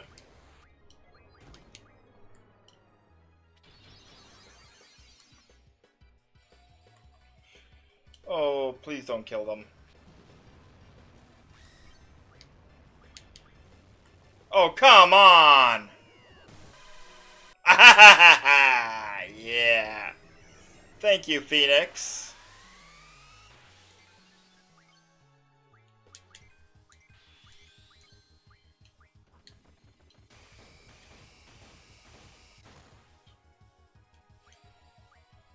Of course.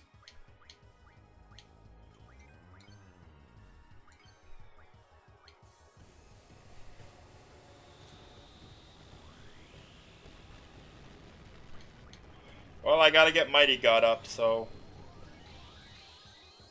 And a Mega Elixir. Phew!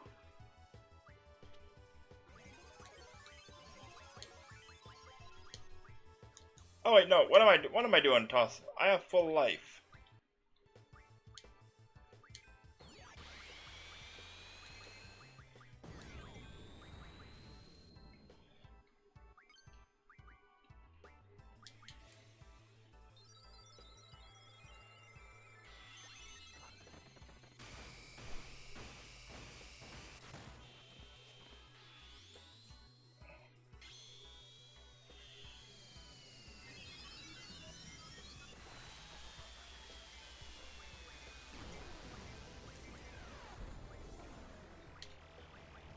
Okay, Mega Elixir.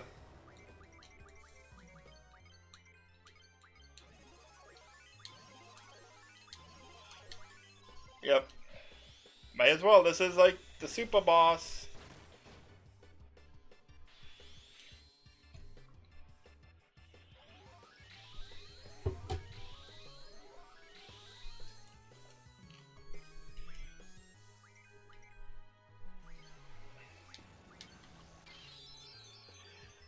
Here we go again. I got Aura and Mighty God and everyone, so he has to break out the cheapness.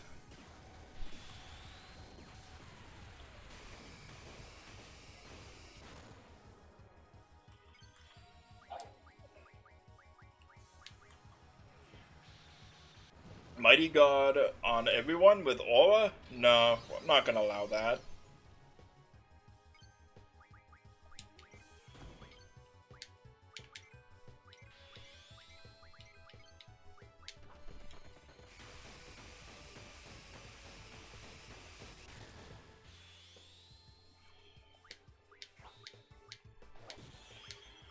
Full cure, full cure.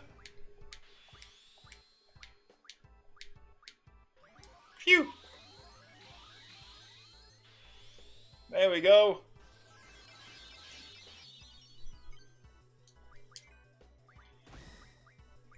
I want to scan him just to see how close I am.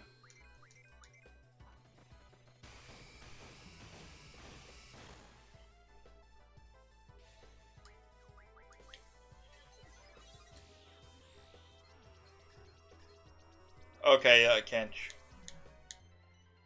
Okay. Okay, cancel.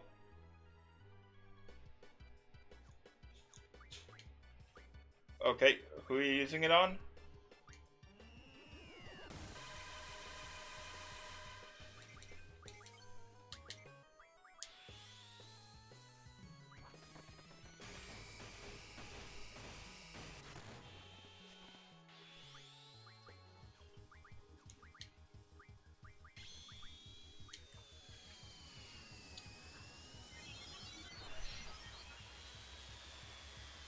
Got him!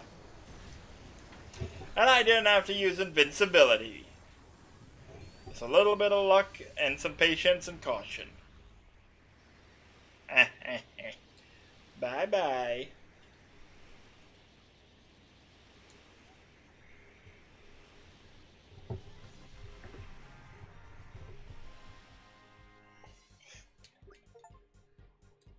Three stars.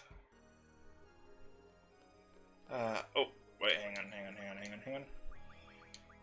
Let's, before I do anything else, let's get, encounter none back on, everyone. Just in case. Okay. Okay.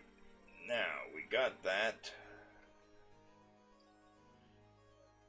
Now, I believe I can just...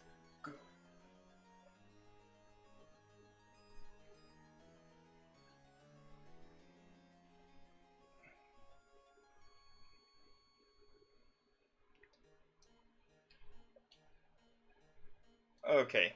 Yep. GG. Oh, eh.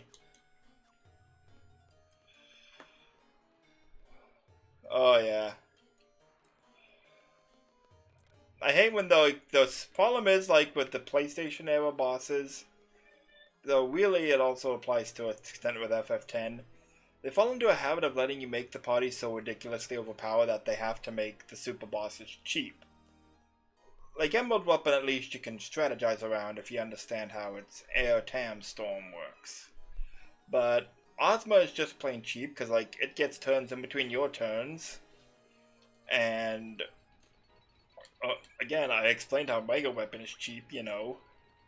FF10 has a lot of enemies that can just party wipe you instant and dispel all your buffs, which is bull. It's interesting how some of this architecture is reminiscent of the Centra ruins. Wonder if that's deliberate.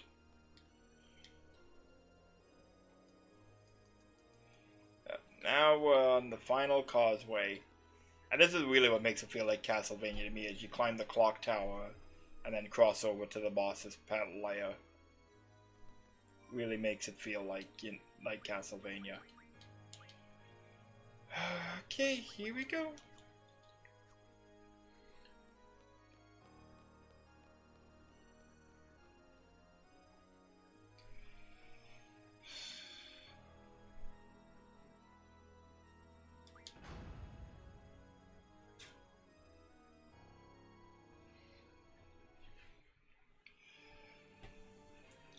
Now, after 5,000 years of waiting, I'm going to challenge you to a children's card game.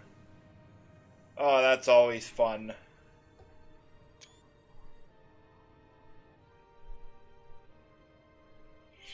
Seed. Seed, seed, seed, seed, seed.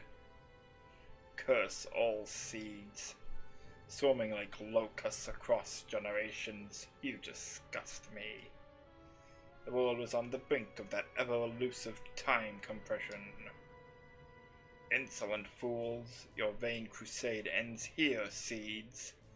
The price for your meddling is death beyond death. Yeah, you'd be surprised. Actually, apparently they've debunked that too. They've said Ultimecia comes like from generations in the future.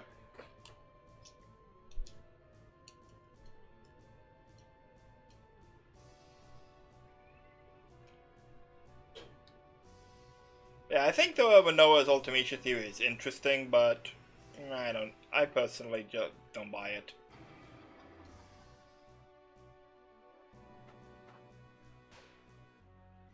Ah, you gave me 2 to begin with. Thank you. Yep, focus on Irvin.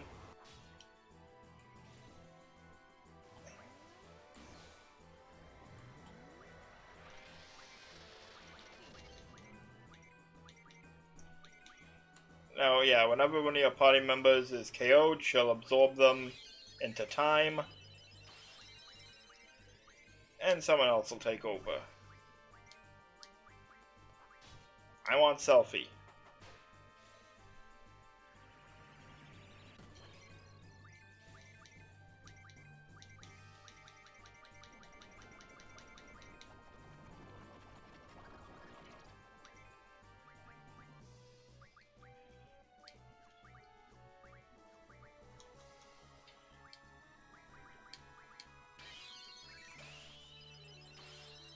Come on, absorbed into time. Oh, sorry, Manoa, but I was never really that into you.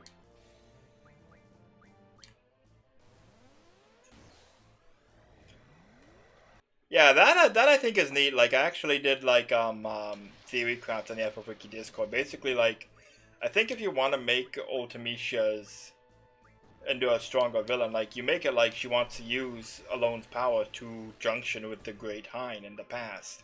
I think that'd be a neat way to like have time compression like make a more logical goal, if that makes sense.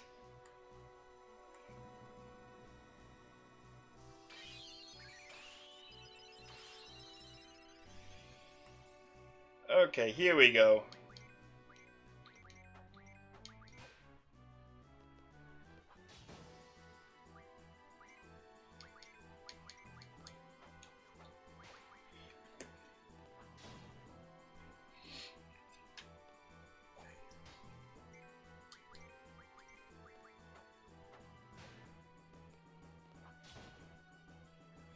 Also interesting that Ultimecia and Adele both physically change when they junction another being, but the party members don't.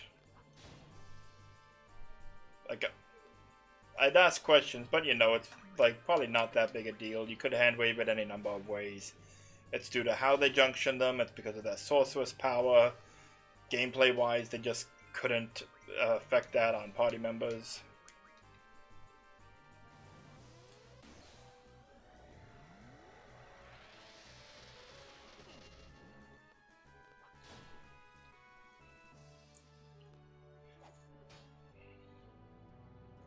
I saw someone joking on Twitter the other day.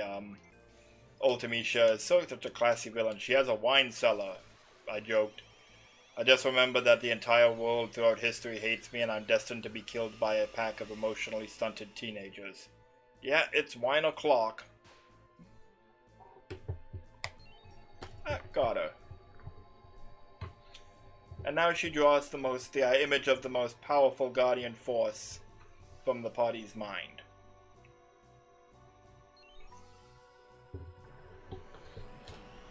Specifically Squall's mind.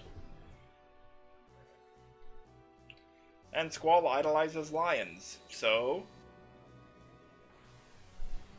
here's Griever.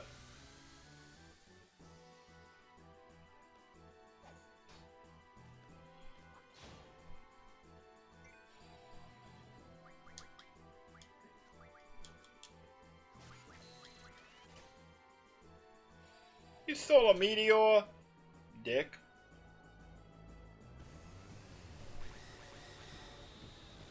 And didn't do squat.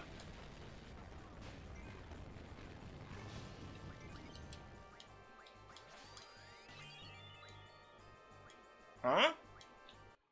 Oh, okay, well, I forgot he can do that. He can destroy junction to magic. Which is a super dick move because, like, you need that for your stat boosts. Like, what if it destroys your magic stock that's junctioned to your HP?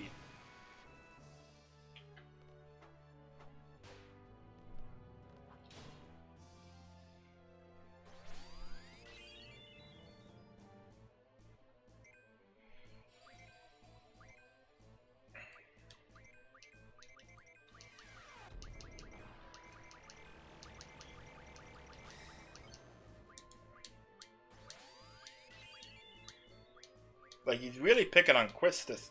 Like, yeah, Meltdown, that was Junction to Vitality. Come on.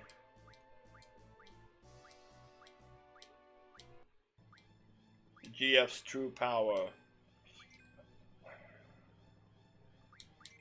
Griever, make them bleed. Okay, go ahead.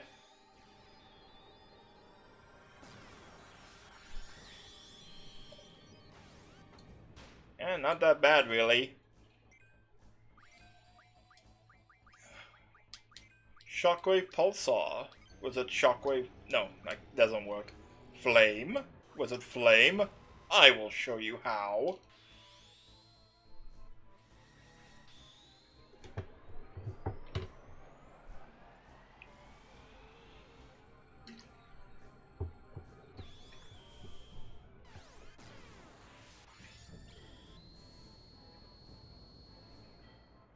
Yeah, mine hit a little bit harder than yours.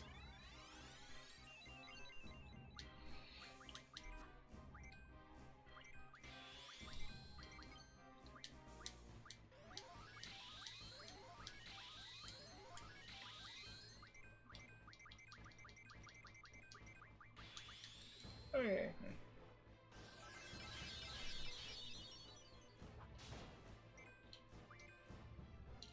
Is that it? Are you dead? Oh, nope.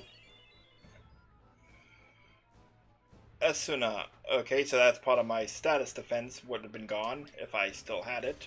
But I don't need it anymore because I got ribbon.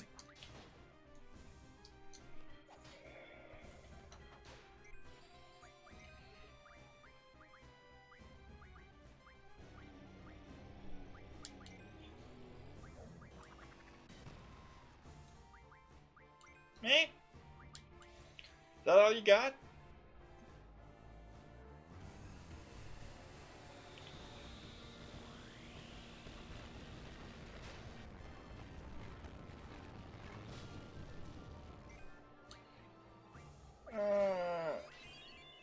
Oh, and now you're going for selfie. I guess you got your attention.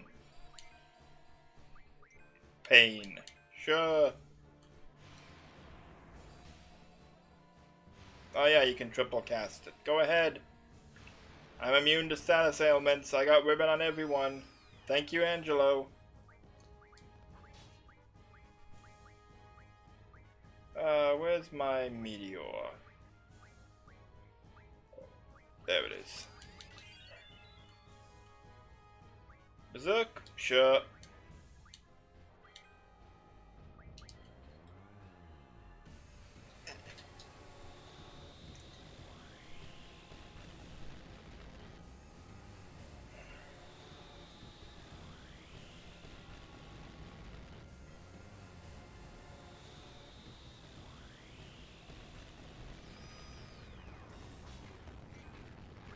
Oh, I think we made him mad.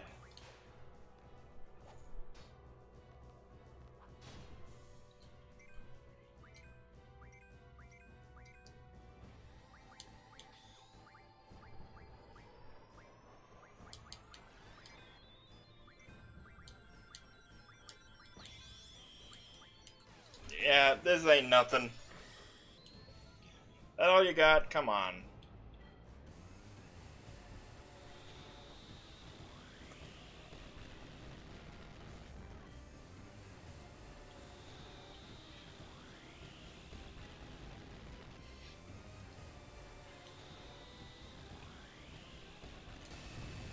Now it's time for the form I call Ultigrevia.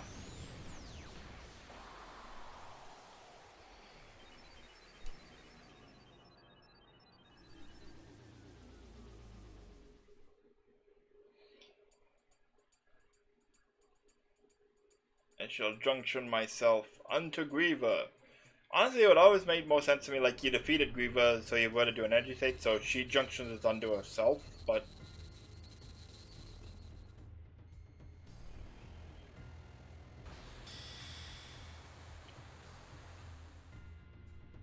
And now she's reborn as this very weird, I don't even know thing. which is also the basis for her forming the city of Final Fantasy, although it's not quite the same because there it is called Junction Griever. Here she's junctioning herself onto Griever.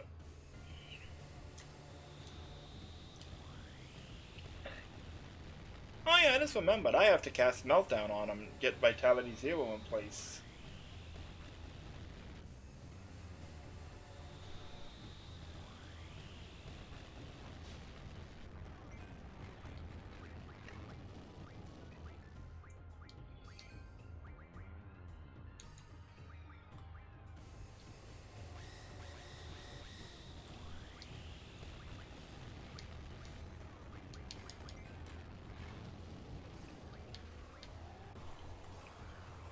Don't think Vitality 0 affects magic, though. Oh, it does seem to. Okay. A bit. Cool.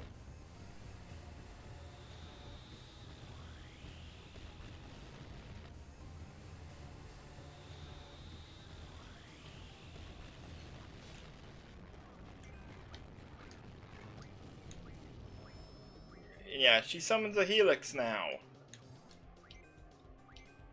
With 2 of them out, she can use Shockwave Pulsar, but she won't get to have 3 of them out. Or get to have 2 of them out.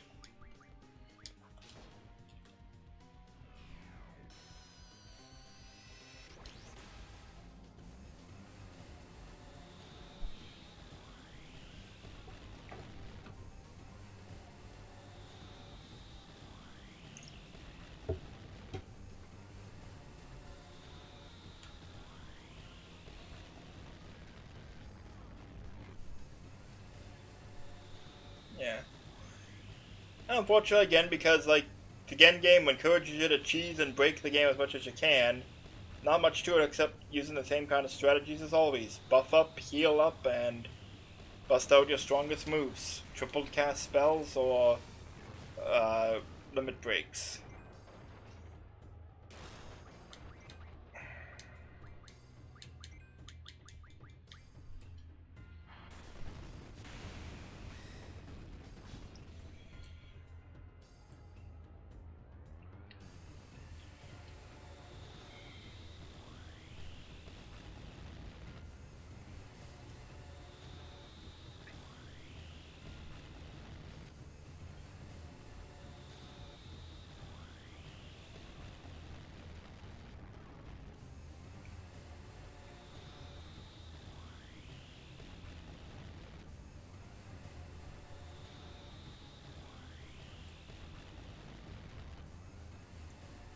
Could have like cast on Squall and let out a Renzo Kukin, but save the best for last.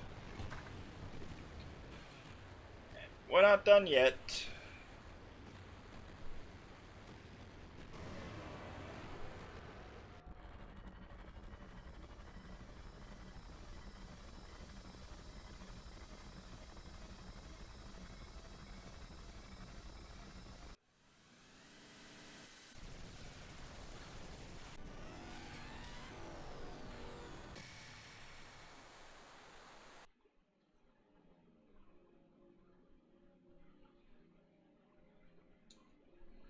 I do love the final boss music in this game.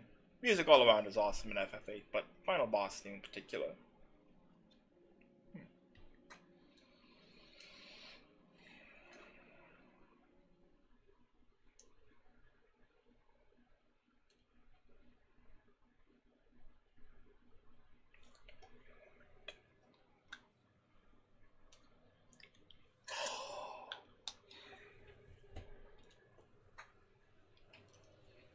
And the Ultimania does confirm, like, dangling from her bottom here is her original body. She's discarded because she doesn't need it anymore.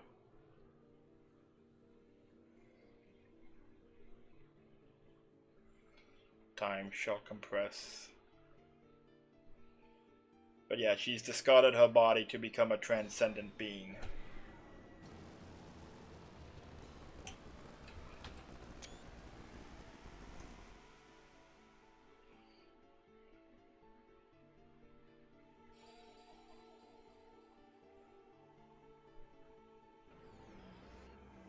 Hell's Judgment, oh fun. That's a proper HP to 1 move.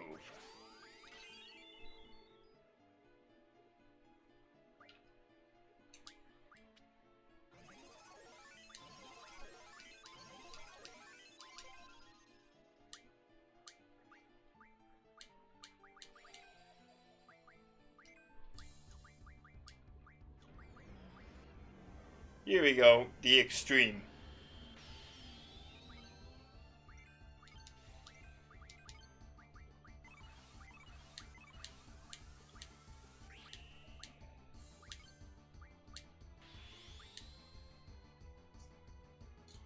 Should have cast Meltdown. Meh.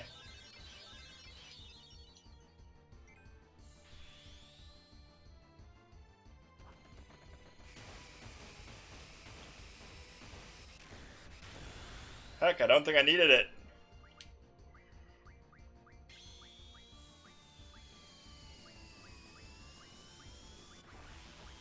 Did he destroy? Yeah, he destroyed my Meltdown stocks. I forgot. Bitch. I know it was technically Griever, but it was Ultimisha commanding him, so bitch.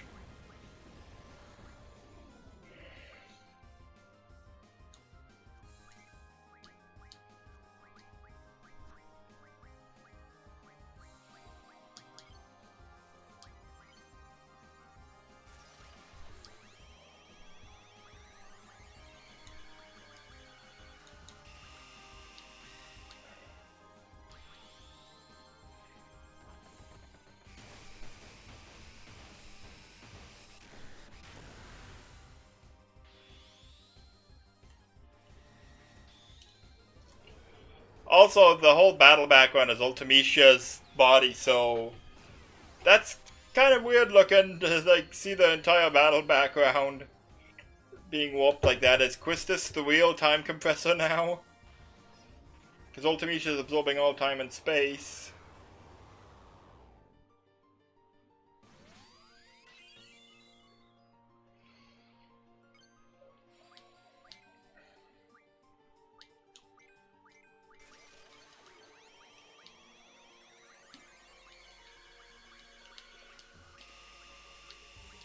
Let's see what we can get here.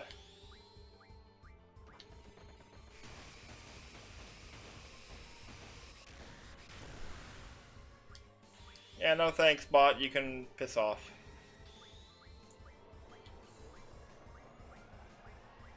What can we get?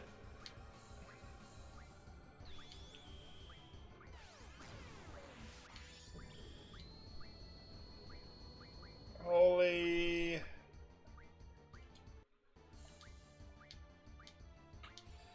Oh, Hell's Judgment? Okay. I guess I'll go for full cure if that pops up. Perfect timing.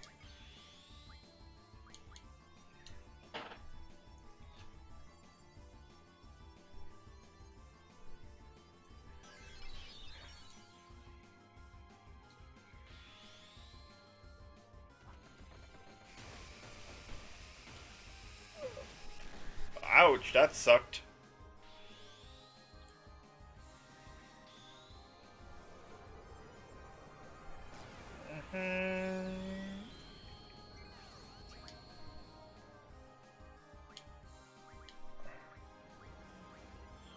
Oh, Hell's Judgment again?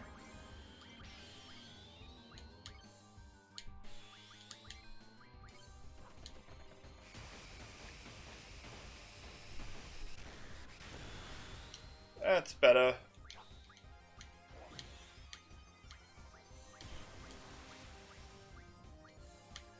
Reflect on your childhood.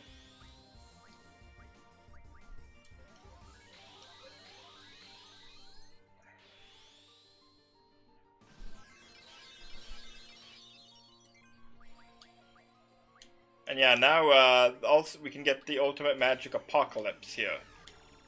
She'll draw it off from herself and then cast it on herself.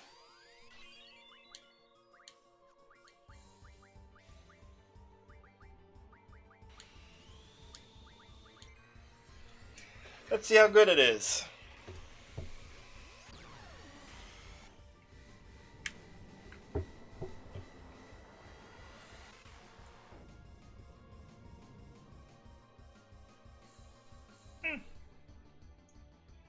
your sensation, your words, your emotions.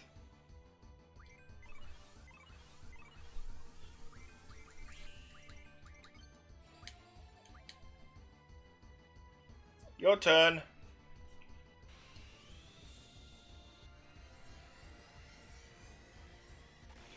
Like if a freaking notes, like if she can draw like a GF from the concept of Squall's mind, and maybe that this is Ultimicia's concept of the ultimate spell that she's drawing from herself.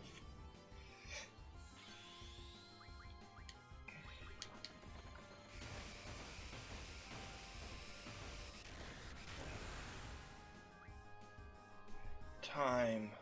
It will not wait.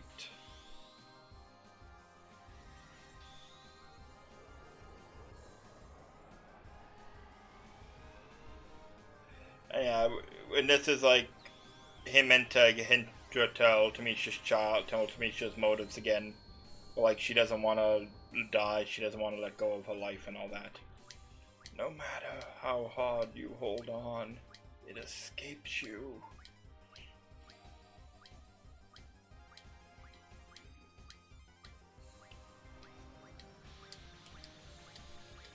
Come on, give me something decent.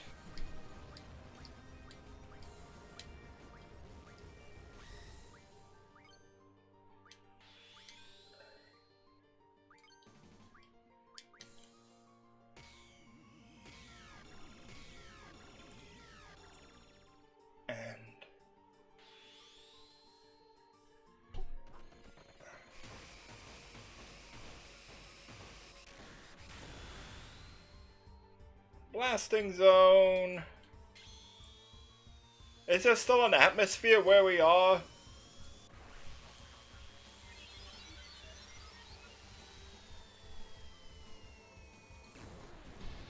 And there we go. Goodbye. And Ultimicia is vanquished.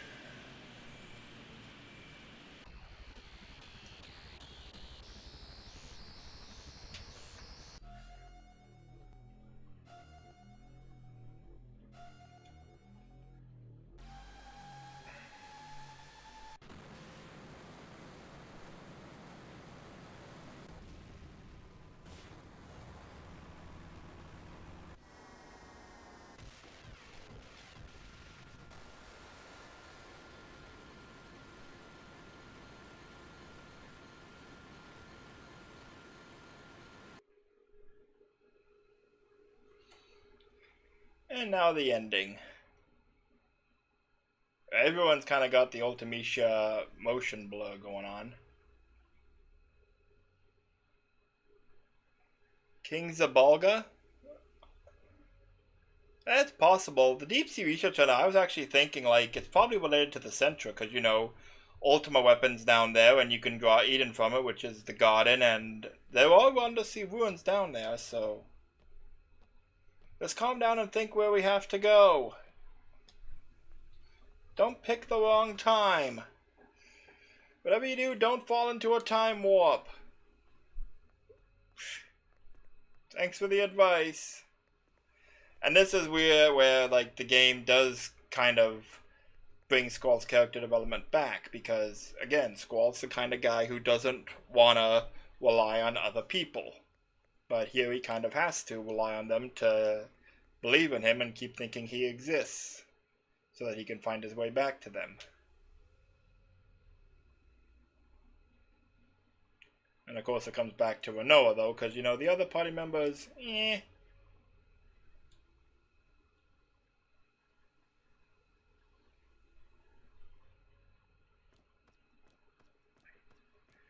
And there's also an imagery coming up that'll give everyone, that gave everyone theory crafts about now. The famous Squall is dead theory.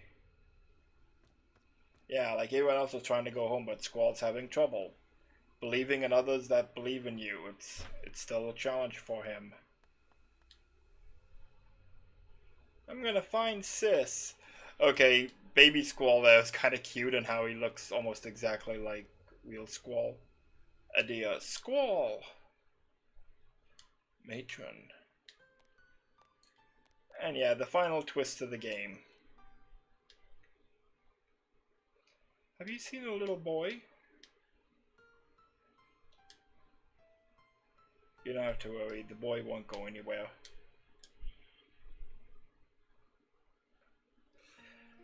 I think so too. Poor thing.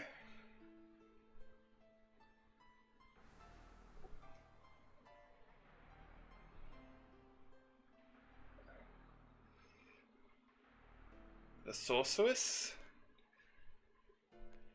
Yes, matron. Though she is dying.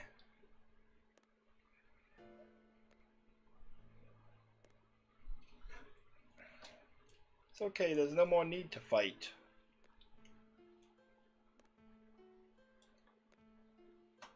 That sorceress is just looking for someone to pass her powers on to. In order to die in peace, a sorceress must be free of all her powers. I know, for I am one too. I shall take over that sorceress' powers. I do not want one of the children to become one.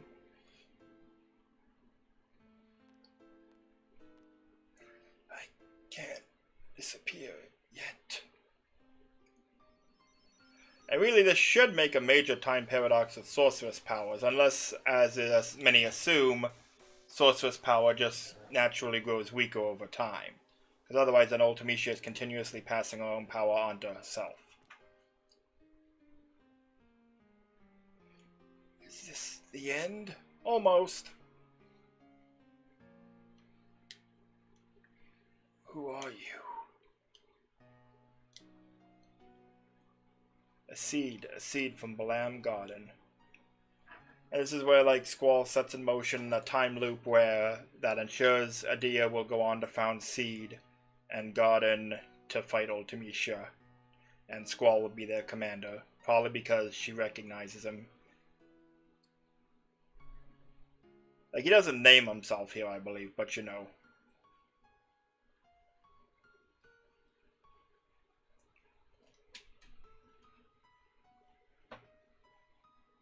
Yeah, she figures it out. You're that boy from the future. Please return. You do not belong here.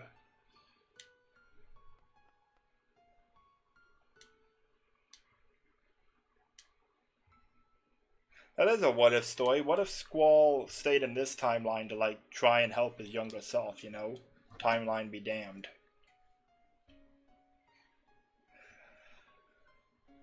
So this is a thing that I've mentioned before. I kind of don't like about FF8 thematically. So I'm just very itchy leg today. FF8, most FF games typically fall into one of two categories on fate. Either fulfilling your fate / your duty / responsibility is seen as a good thing. FF1, FF3, FF5, to an extent FF7 and FF10 with Aerith and Yuna. Or FF games have you defying your fate and breaking away from what you're supposed to do to make your own path. FF13, FF12 to an extent, FF9. FF8 seems to take the view that destiny is real because you can't change the past. Things that are destined to happen are destined to happen. So destiny is real, and it's going to happen whether you want it or not. And it's most prominent with Ultimecia and how her attempts to avert her own death just ensure it's going to happen, but also with Squall. Squall does not want all these responsibilities, but they're forced upon him because it's destined to happen. He is destined to be the commander of Seed, because he is destined to be the one that Adia meets here and recognizes him. And even if he doesn't want the responsibility, even if he's not comfortable with it, it is his destiny. It's going to happen whether he likes it or not.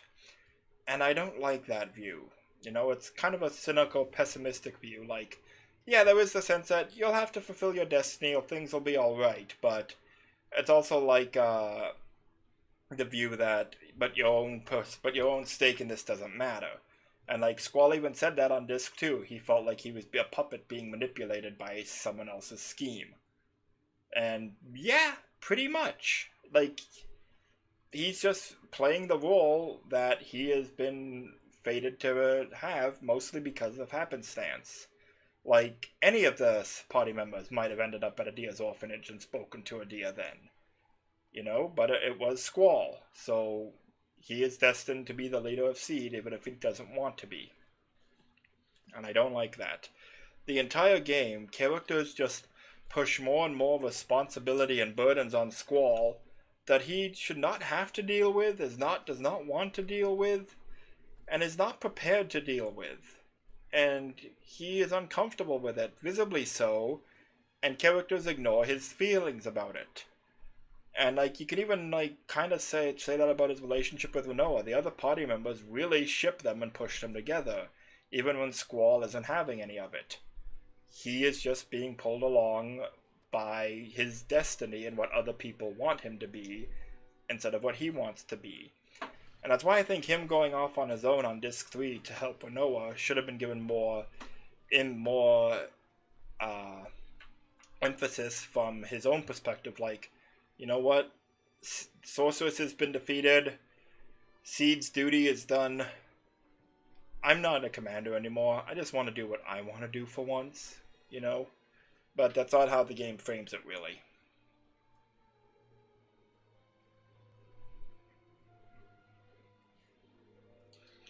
And yeah, they're trying to find Squall, but you do.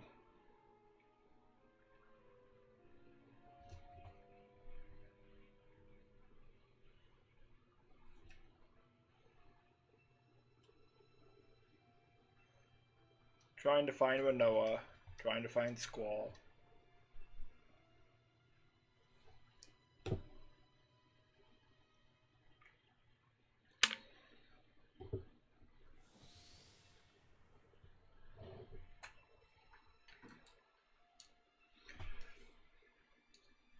Rinoa! This is also where people got the Ultimecia theory from, or influenced part of it, because these flashes of Rinoa and Adia and Ultimecia together. And this is also again where the origin of the Squall is dead thing comes from, because people say that Squall died at the end of Disc 1 and the rest of the game has all been playing out in his head, and now as he's finally starting to succumb, his mind starts breaking down. He's trying to focus on Rinoa, but he's having trouble.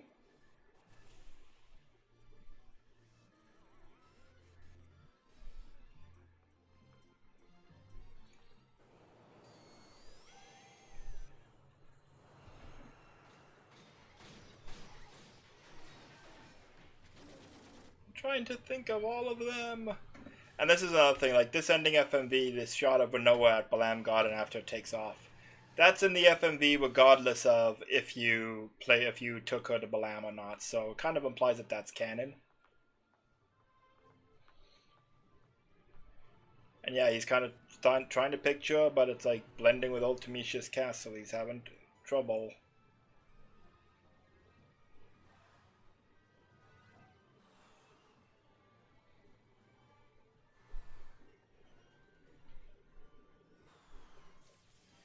Again, the flashes of Ultimecia among their helped give rise to the Rinoa's Ultimecia theory. And a quick glimpse there of Squall with no face. Again, Squall is dead. But no, the developers have debunked that. So it's possible, it could be the junk. Who knows?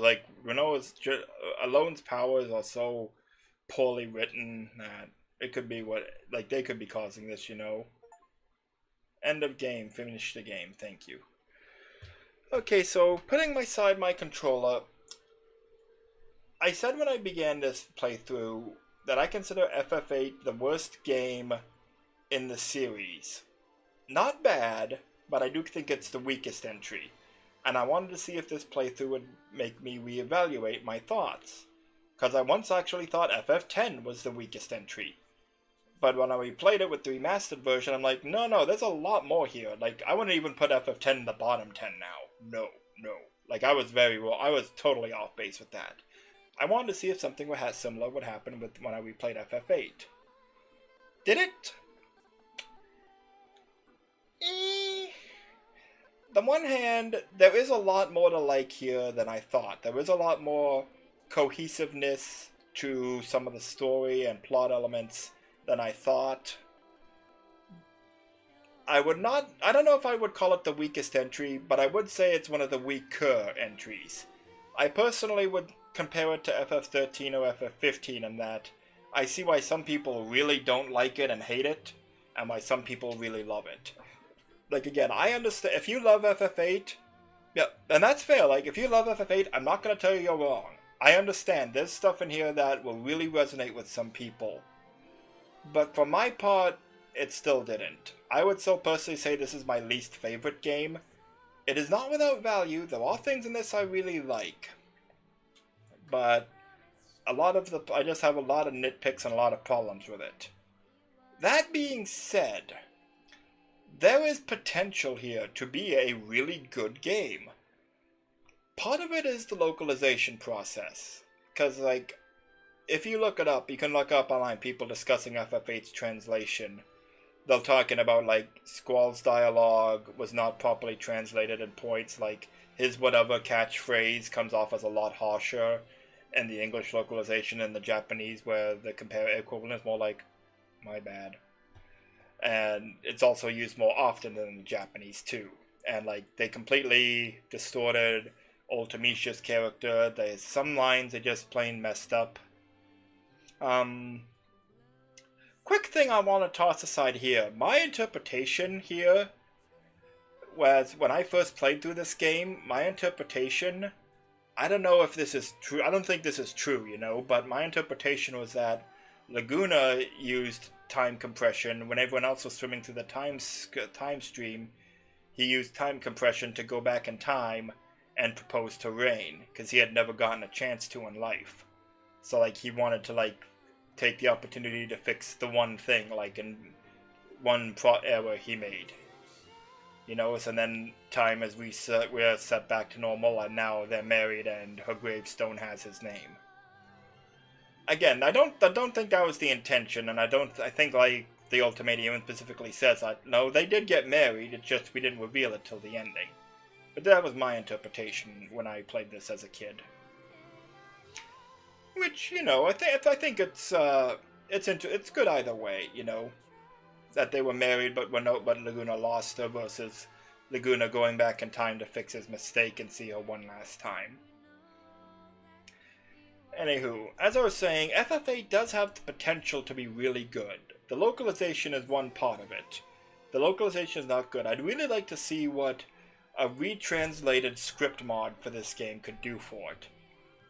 Because there's a lot of places where, like, the dialogue is kind of stilted, and you can tell, like, if you've played a lot of anime and viewed a lot of anime and played a lot of Japanese games, you'd understand what I'm talking about when I say there's times when you can tell this was translated from Japanese.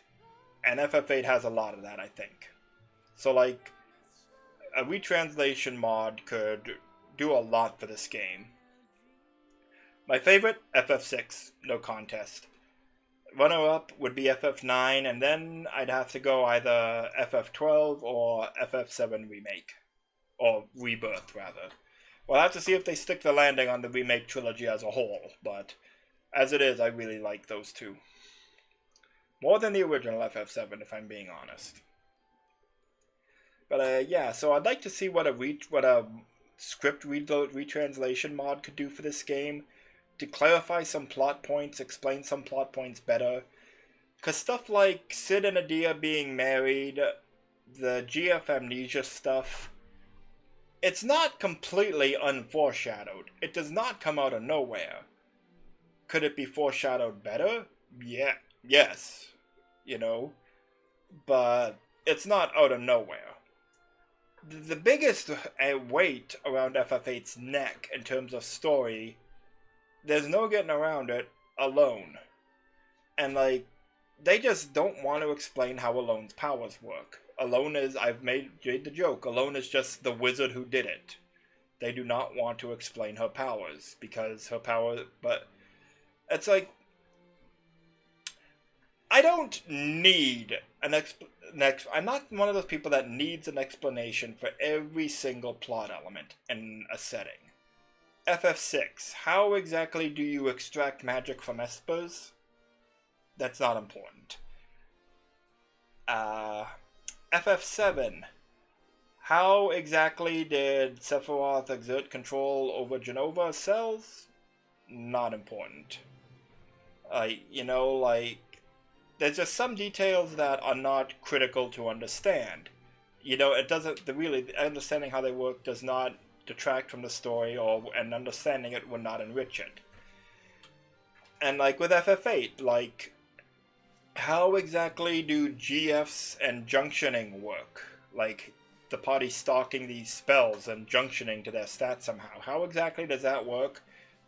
It's not important. Alone, you can't get away with that, though, because her powers and how they work are central to the plot. Especially on Disc 3. I said it to friends that FF8 really has 3 major plot lines. The A plot is the war. The Sorceress War and its aftermath, and the war between Seed and the Sorceress and Galbadia and Garden and all that. The B plot is Squall's character arc, him becoming the leader of Seed and getting closer with his comrades, and to an extent falling in love with Rinoa. And the C plot is the Alone and Laguna stuff. The A plot is what drives the game for the first 2 discs. And the B plot, it doesn't drive anything, but it is like a major recurring subplot. And the C plot is just in the background. Like, characters wonder, what was that? That was a weird vision, that Laguna dream. Wonder what it meant.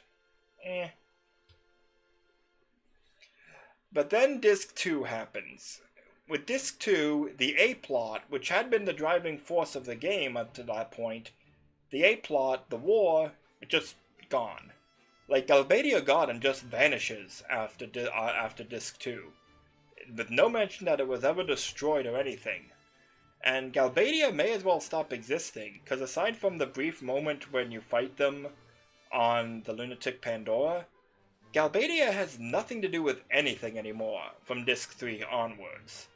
So, the Galbadia stops mattering, Galbadia Garden vanishes, and Squall's character arc arguably becomes a driving force of the plot, when before it had been a supporting factor. But also what becomes the A plot now is the Alone and Laguna stuff, which is not explained very well, and the party doesn't understand what it means, why it's happening, but it's the major thing driving the plot now. Like, Squall wants to find Alone to try and save Rinoa, even though he doesn't know how Alone's powers work, and the game just has not explained how Alone's powers work. But they need Squall to search for her, because that's how the plot has gone. It's like, there is like a major shift from Disc 2 to Disc 3, where it's like, the plot starts being driven by logical choices and sequences of events, versus the plot being driven by stuff kind of just happening, and characters making decisions and doing things because that's what the plot needs them to do. And I think that's really what hurts FF8 the most, is that shift. The first 2 discs are so good. Not without their flaws, but they're nitpicks. It's Disc 2 when Alone takes center stage, but without them actually wanting to explain her powers or really do anything of interest with them, honestly. Because, as mentioned, you can't change the past, apparently. Although Squall did to save Rinoa, so don't get into how when that factors into the time loop if you can't change the past, but Squall did change the past. Like, it just gets confusing and unexplained, and they don't want to explain it, because if they explain it, then there's like rules they have to stick by, and they don't make any sense. But yeah, like, if you could, so I'm gonna, like, I've been rambling a bit, but that's really how I feel about FF8. It has the potential to be great if it had a stronger script that better explained certain plot elements, and if they actually bothered to try and explain alone properly. This could be a really great game. As is, it's still not for me, but again, if people love it, I understand why. There's a lot better, there's a lot more good here than I thought there was initially. Not enough to completely save it. I still think it's still my least favorite because I don't like the plot does not resonate with me as it does some people, especially the love storyline.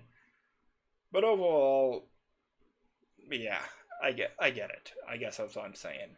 I'm glad I replayed it, and my thoughts on it have evolved. I'd love to see a proper remaster of the game, or at least like fan mods that rewrite the script to be stronger and try and rebalance gameplay, because like the gameplay isn't unsalvageable.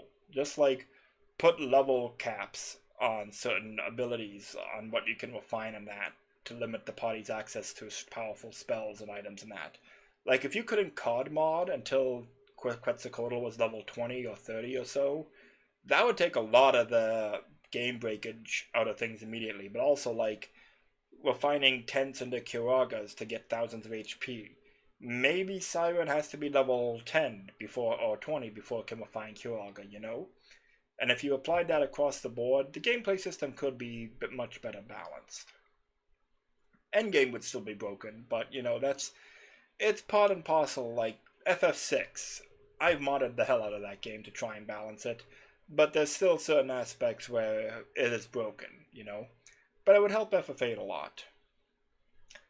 So that's my thoughts. I hope they have been. I hope they were interesting to you. I hope people have enjoyed this playthrough. I enjoyed doing it. I got some of the best numbers I've ever had on Twitch for it, so I hope people did enjoy it.